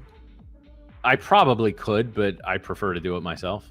You probably No, should. actually, this isn't a part of the city I haven't explored yet. And there's like a little diner across the street. Looks like one of those throwback diners. So I may go sit there for a little while, but we'll see. We'll see. We'll see. Yeah. Actually, they do pickups on cars, but it's the first time taking it to this dealership, so I don't really kind of know, kind of how they do business. The last place it took me once or twice before I kind of adjusted to them and got the right specialist. But yeah, all right, we're popping now, boy. You really caught the bottom of that thing. Yeah, that was juicy. Not gonna lie. That was yeah. It happens in this direction as well. I say this all the time. And I repeat this, especially when I get bottom ticked on like a stop loss or top ticked on a stop loss. I always say, like, this happens in the other direction as well. And this is the perfect example. I mean, let me pull up Tradeify again. You see it here. Look where my exit was. That's like, it does happen. It does happen. The exit was at 35.25. Was it? Yeah, 735.25. And we went to 34.50. So 3 ticks.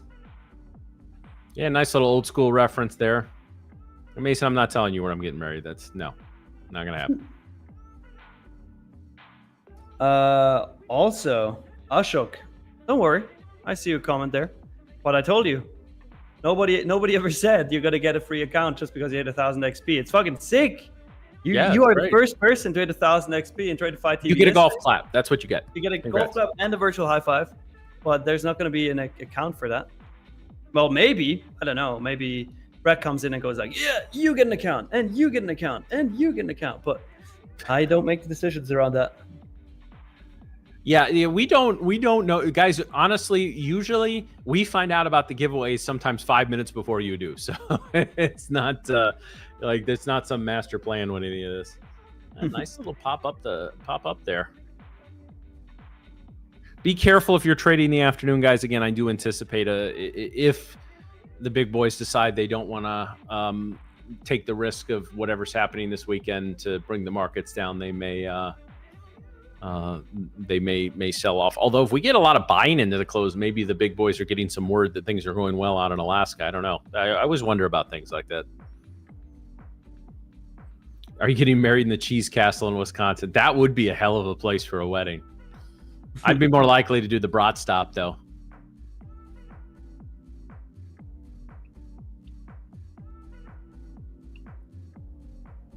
Hey, you know what? We should do another giveaway. We should do another giveaway. Chat, what do you think? Should we do one more giveaway? One more marble race? For a 25K Lightning funded account?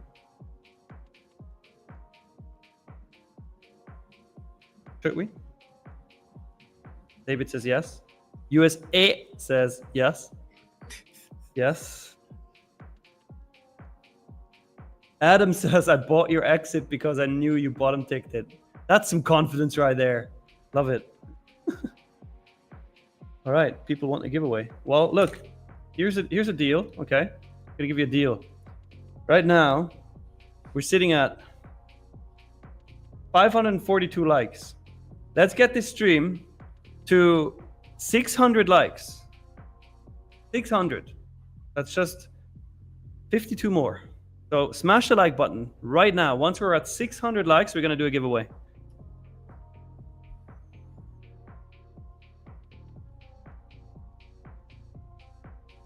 Dude, I really bottom ticked that. That was luck. Thank you, Kevin asking, what else can I do to follow my plan if I backtest my strategy and still blow more fun? Did I pass eval? But well, I mean, are you listen, if you're backtesting a strategy and it works and you're following the strategy and losing, then there's obviously something in your backtesting that is not translating to your live trading. If you're getting to funded and not following your strategy or system, or you're compromising on entries or something like that, then you have your answer, right? So I would take a look at that. If the back testing is great, and usually it's mandatory for new strategies, but depending on the back testing you're using, there may be certain variables or certain market conditions that just can't take into account.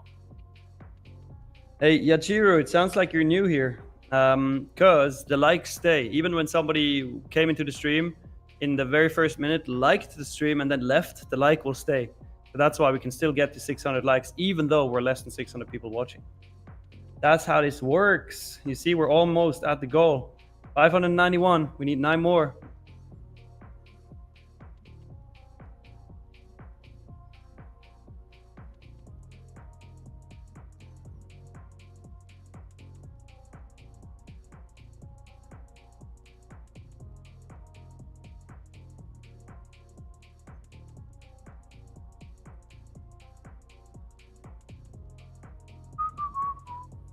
Holy moly.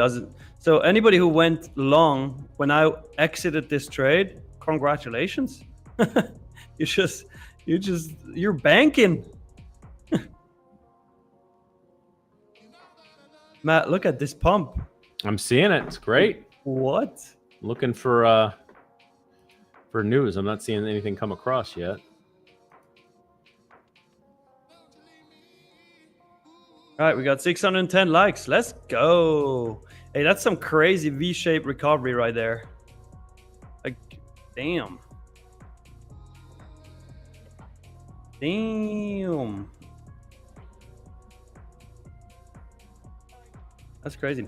All right, I promise you we're going to do another marble race once we're at 600 likes. Now we're at 614. So if you guys want to participate in this marble race, which is going to be a giveaway for a 25K Lightning funded account, okay? This is Lightning funded, meaning from day one, your profits are going to count towards payout. So if you want to participate, you have to like the stream, you have to subscribe to the channel, and once I drop the keyword here in a second, only type it once in the chat, okay? Not twice, not 3 times, not 4 times, because you are going to get disqualified if you do that. So the keyword, since I had such a nice, lucky TP hit, is bottom tick. Good luck, everybody. One word, bottom tick.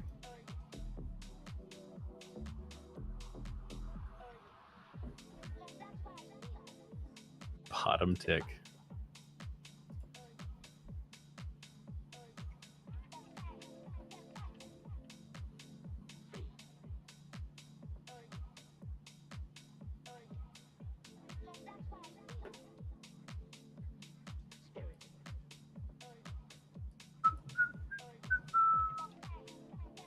Bottom tick, bottom tick. It's the bottom tick marble race.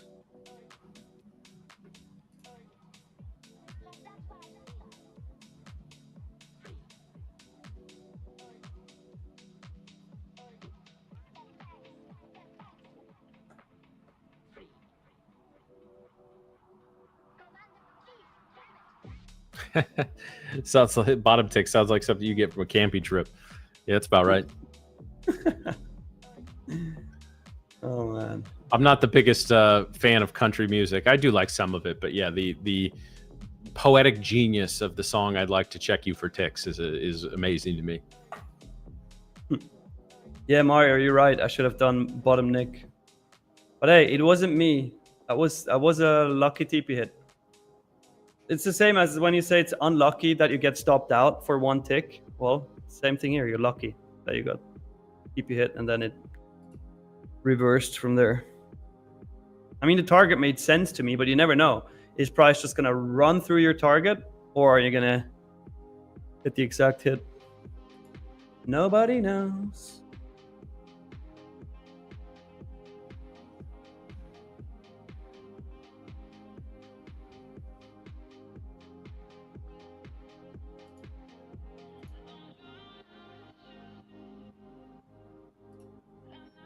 Let's see. Drew, whenever you're ready and feel like it, feel free to pull up the marbles race. Looks like a nice short for the marble race indicator.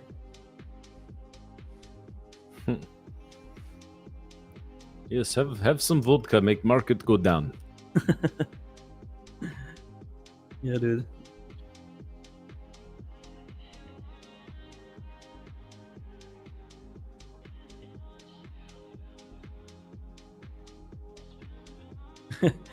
USA just went long. Uh-oh. Right before a marble race. Well, it happened to me as well before, so.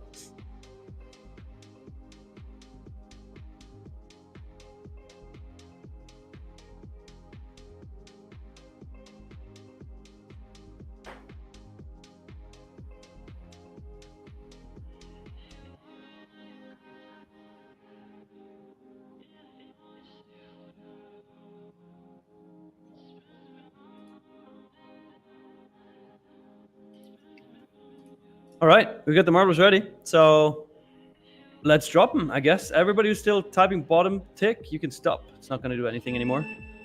We got our marbles. It's like poker chip plinko going on here.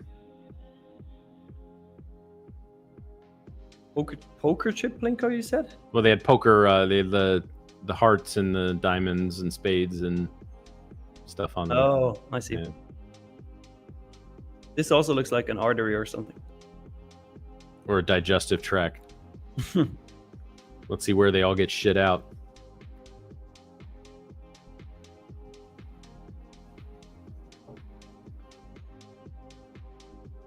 Da, da, da, da, da, da.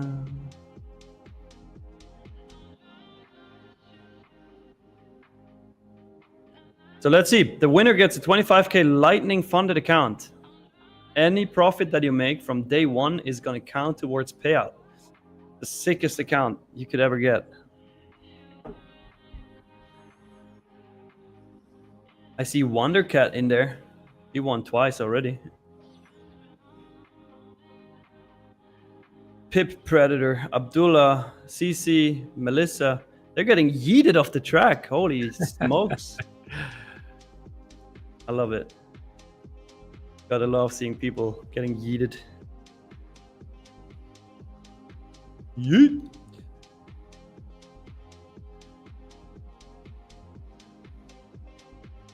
Let's see, Melissa in the lead. Hey, Melissa just won the previous one, no? Was that Melissa? Yeah, we've never had multiple winners in the same day. That'd be wild. That is true. Dude, for real?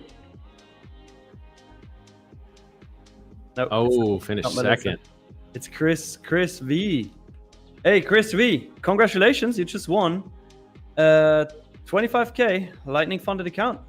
Make sure to type something in the chat really quick. And also add your email address to the YouTube channel description. Oh, true. Bogey trades won back-to-back. USA, that could be that it was a different Melissa. But Chris V first needs to claim. If he doesn't claim, well... Oh, he did. He said, awesome, thanks. All right. Congrats, Chris V. Again, make sure to add your email address to the YouTube channel description. And you're going to get a free 25K Lightning funded account. Let's go.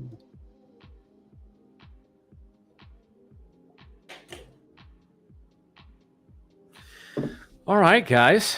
So we got a little time with you left on this Friday. So again, we'll ask for any questions anybody may have. Had some good ones, but not a lot. This is the time, guys.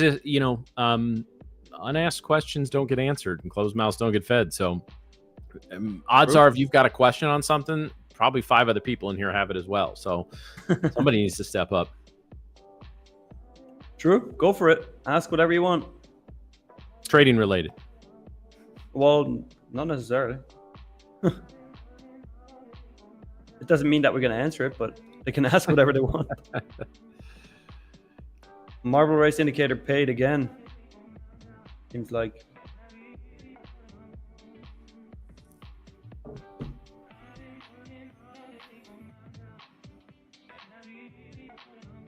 Can we full port evals on news? Well, any sort of questions regarding rules and technical stuff on Tradeify, please make sure to visit the help center that is very, very detailed on tradeify.co.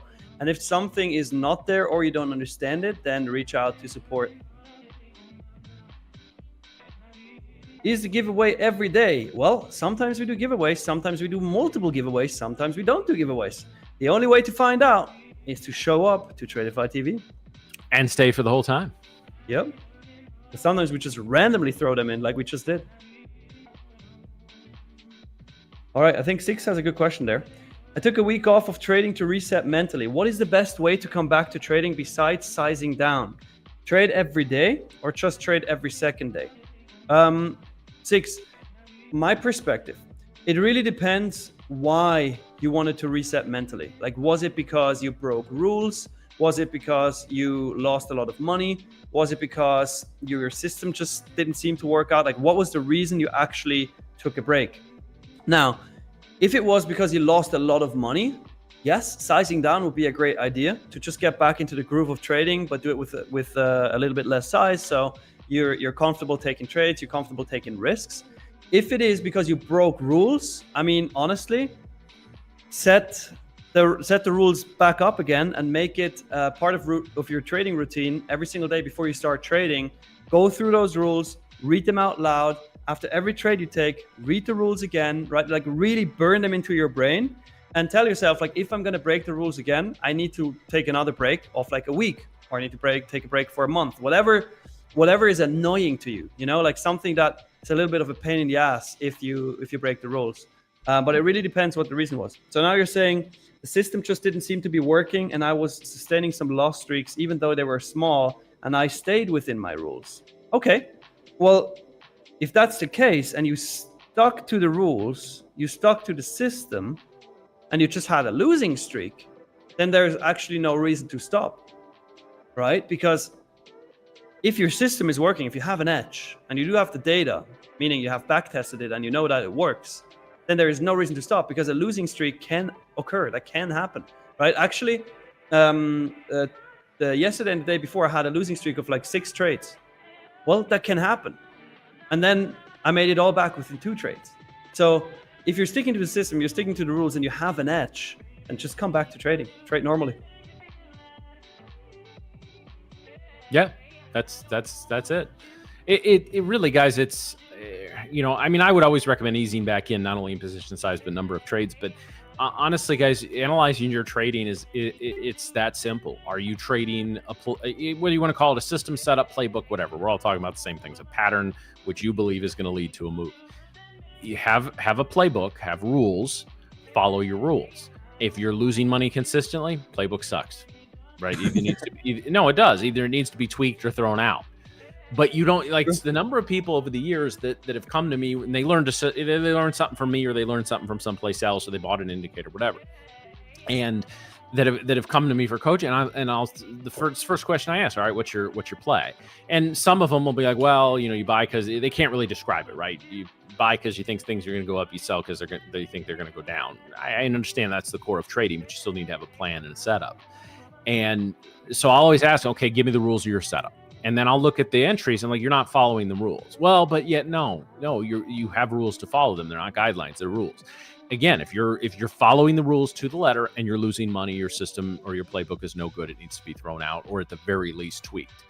But if you're not following the rules, you don't know where the problem is. I mean, obviously the problem is with you and the execution, but you don't know if the system works or not. And whatever time, energy, effort, or money that you put into that system is wasted if you're not following it. So, and guys, just expect, you can, I know someone's talking about back testing in we've talked about paper trading. You can spend a year developing a system paper trading, not put a single dime into it until you have like the best year ever on paper and everything. Your first couple of trades in that system are going to be a loser. I can almost guarantee it, because either you're going to make an execution mistake, or it's just the Murphy's Law of trading. You can spend 10 days or 10 years on a system, and the first time you deploy it, it's going to lose you some money, and then people quit it, right? And I've talked to people that have spent 3 months studying and developing a system, and like within a week, they just ditch it when it goes live. I'm like, well, what are you doing? Right? You don't know. Maybe just the market conditions just suck that week, right? We've talked about this. We've gotten how many different market conditions this week, just in a single week, right? So yeah, it's a. What do you do with your pants? I don't I don't know. Oh, that was just Schrodinger. You buy tops and sell bottoms. Hey, there you go. That's it. That's. You guys are wild. Sneaking in with the dad jokes. Love them. Is wild. Yeah. So. What else we got? What else we got?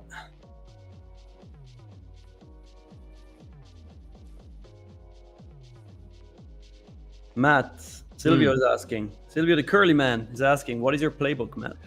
Well, I have a couple of playbooks based off of VWAP, and then a couple based off of a variety of patterns and stuff like that. And like Nick, I'm looking at T-Trade system as well. I'm just kind of watching it in the background right now. So yeah, to me, I've always heard you should have 2 to 3 solid playbooks that you're deploying at any time, and at least 1 to 2 you're developing in the background.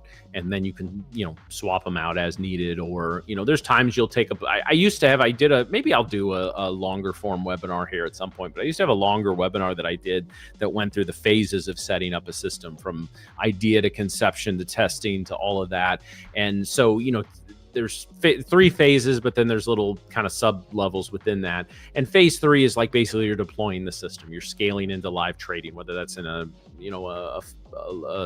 eval, a funded personal account, whatever.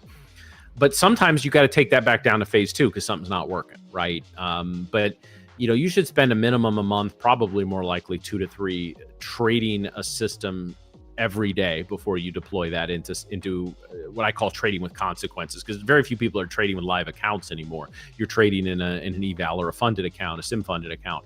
And so, but you're not trading real money, but you're still trading with consequences. You bottom out that account, you lose it. You lose whatever money you put in terms of eval fees, activations, et cetera, giving up on payouts. So it still costs you. But there's a whole different animal in back testing versus deploying something live, especially if you have to manage the trades yourself. Yeah, true. Boundless. I see what you did there.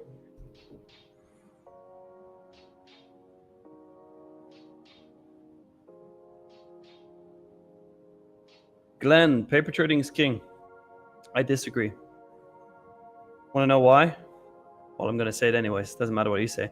But when you paper trade, you're not going to experience the same emotions as when real money is on the line, or at least eval money is on the line, right? You must be at least somewhat financially invested into what you're doing when trading, or otherwise you're just going to do whatever. When you're paper trading, you can just buy, sell. It doesn't matter. Like, you won't even remember the losses you took. You will basically just remember the highs and the very lows, but not the bad habits that you gain in that process.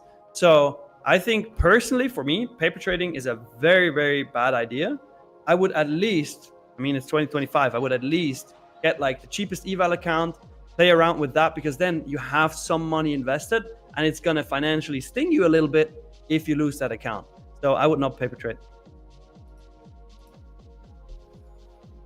And that has been one of the biggest changes in this industry. More people agree with you than me, and I just think you're flat out fucking wrong. Just not to put too fine a point on it, but yeah, I'm not saying you paper trade for months or years, but for the first time you put in you deploy a strategy that you worked on should never be, in my opinion, in any kind of account other than a paper account.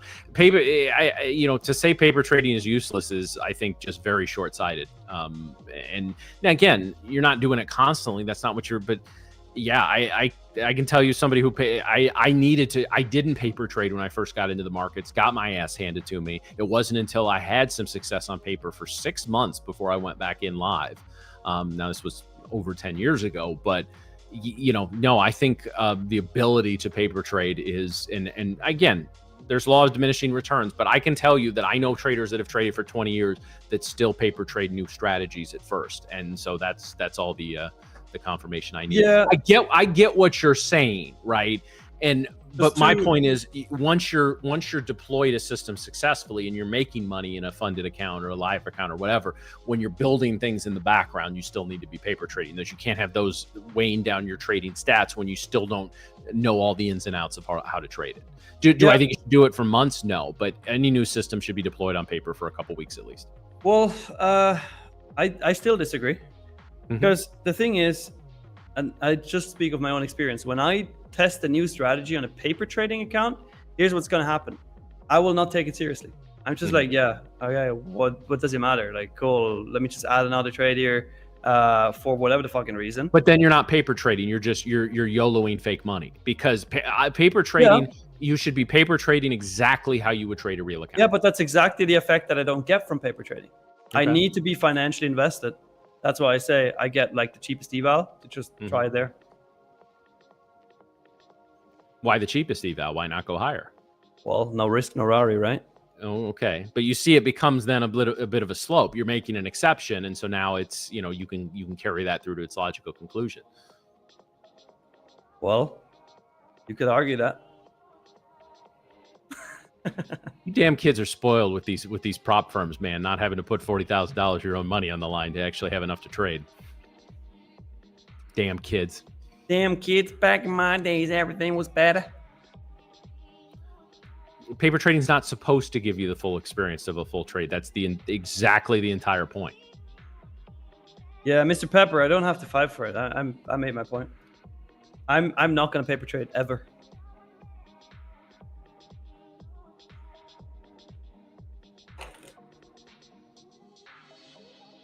Yeah, we don't have Miriam to referee this one, so I don't know where to go. Well, usually it's you fighting against Merriman. I'm refereeing. True. That's true. That's true. It's the Swiss guy is neutral. Imagine that. Not today. All right. Yeah, let's do a poll, Drew. You're right. Do we paper trade or do we not paper trade?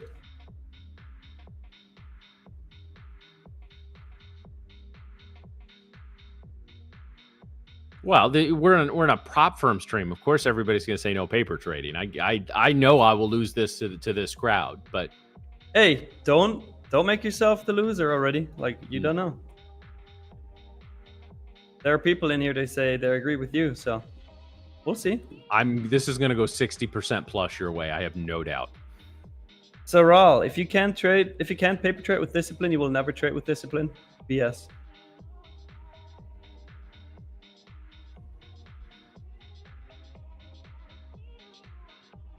All right, here we go. Paper trading, yay, or paper trading, boo? It's a funny discussion to have. I have the feeling, Matt, that you're going to win this one on the poll. We'll see. Yeah, currently it's 62 to 30, 63 to 70. Oh, okay, 63 to 37, 60-40. You're leading. Yeah, whatever. Well, I can ask a follow-up though. Like, let's say it's now 2013 and you decide to get into trading. Like, how are you going to test anything? Are you just going to go real money? Wait, sorry, can you repeat? No, for real. Like, I was reading. So you started in 2013, and prop firms for the most part, they weren't around. Like, what? How do you do it then? Okay, so look, I give you a real life example. I started in 2020 and I had no idea that prop firms were around. And I think at that time there were already prop firms. And I yeeted my own money, literally. Like, I lost it all. Yeah. Taught me a lesson. I did too, and that's why I'm trying to prevent people from doing that. And again, like, Nick, not to put too fine a point on it, but like, you and I could put some money in an account and lose it, and it's not going to affect our lifestyle. Not everybody, especially a lot of people that get into the prop firm, are like that. Not everybody has 5, 10, 15 grand laying around that they can afford to lose, so that's, it's a, I think we both have really good points on this, and I think this is probably something that's just gonna divide if we keep it up. But yeah, 100%. no, 100%. And I think it is also based on personality. That's why I always say, like, me personally, I will never ever paper trade. Not if I test a new strategy, not if I use an old strategy. I will never ever paper trade. It's just not what I do. But there might be people that are that need to do it to be secure enough to actually do it on a real life money account or a prop account or whatever, and that is fine too. I just say I don't. Yeah, see, for me, like I just full disclosure, I've been, we've both been looking at some of that T-Trade stuff. I've been paper trading it since he's been on the show, and it's easy to do because I literally don't worry about hitting. I just put the trade in, and I'll look at it about every 5 or 6 minutes, right? And then I don't have to worry about a stop getting hit or anything like that. It's just on paper. Honestly, guys, TradingView has a really, really good simulator built right into it. So if you're looking at that, I encourage you just use the. You just go down to trading panel and you can set whatever amount you want. And I would encourage you to try that for any new system if you're interested in that. But yeah, that's a perfect example. Like, because since we had him on the show, I've been testing a strategy as well, but on my funded account. Okay. So both works, just different personalities.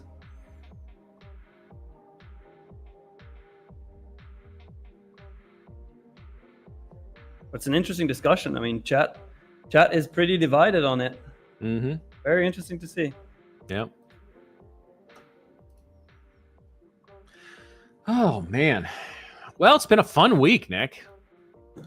It was a fun week. It was also a bit weird that week. I think it was Monday, right? When it was extremely slow. We got about every kind of trading conditions possible this week. We really did.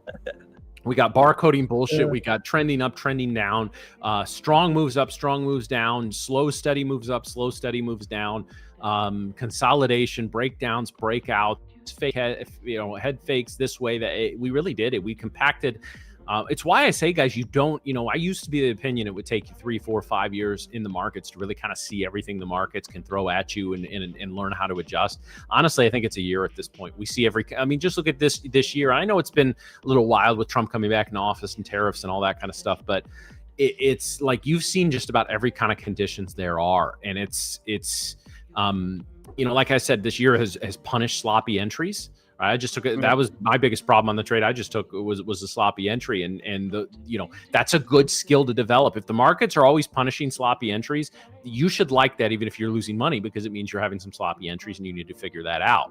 The whole that buy the dip crowd that was just so popular for a while. As soon as they needed to learn how to trade again, or learn how to trade for the first time, a lot of them disappeared. The YouTube graveyard of channels that activated in the summer of 2020 and were dormant by the fall of 2021 could probably fit a very, very long list so you gotta, if you want to stay around in this game for a long time, you got to know how to trade just about every trading condition. So yeah, true.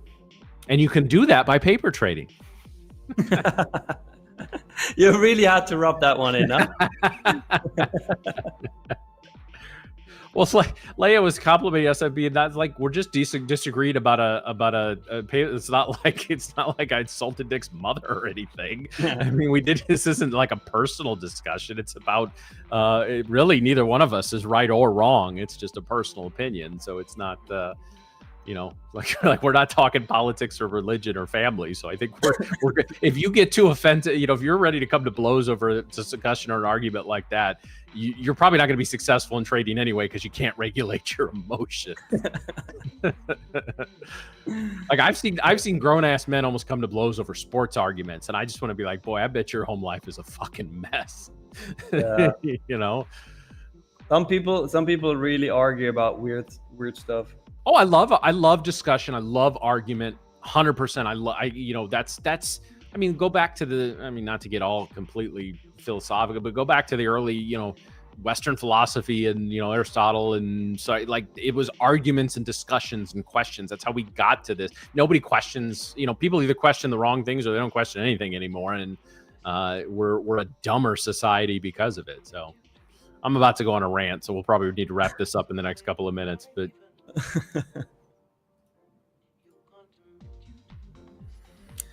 all right, so it sounds like everybody's just kind of low key in it. I think Obviously Miriam and her hubby are traveling, but other than that, I think the Tradeify Nation is just going to kind of low key it this weekend. That's probably a good thing. So, yeah.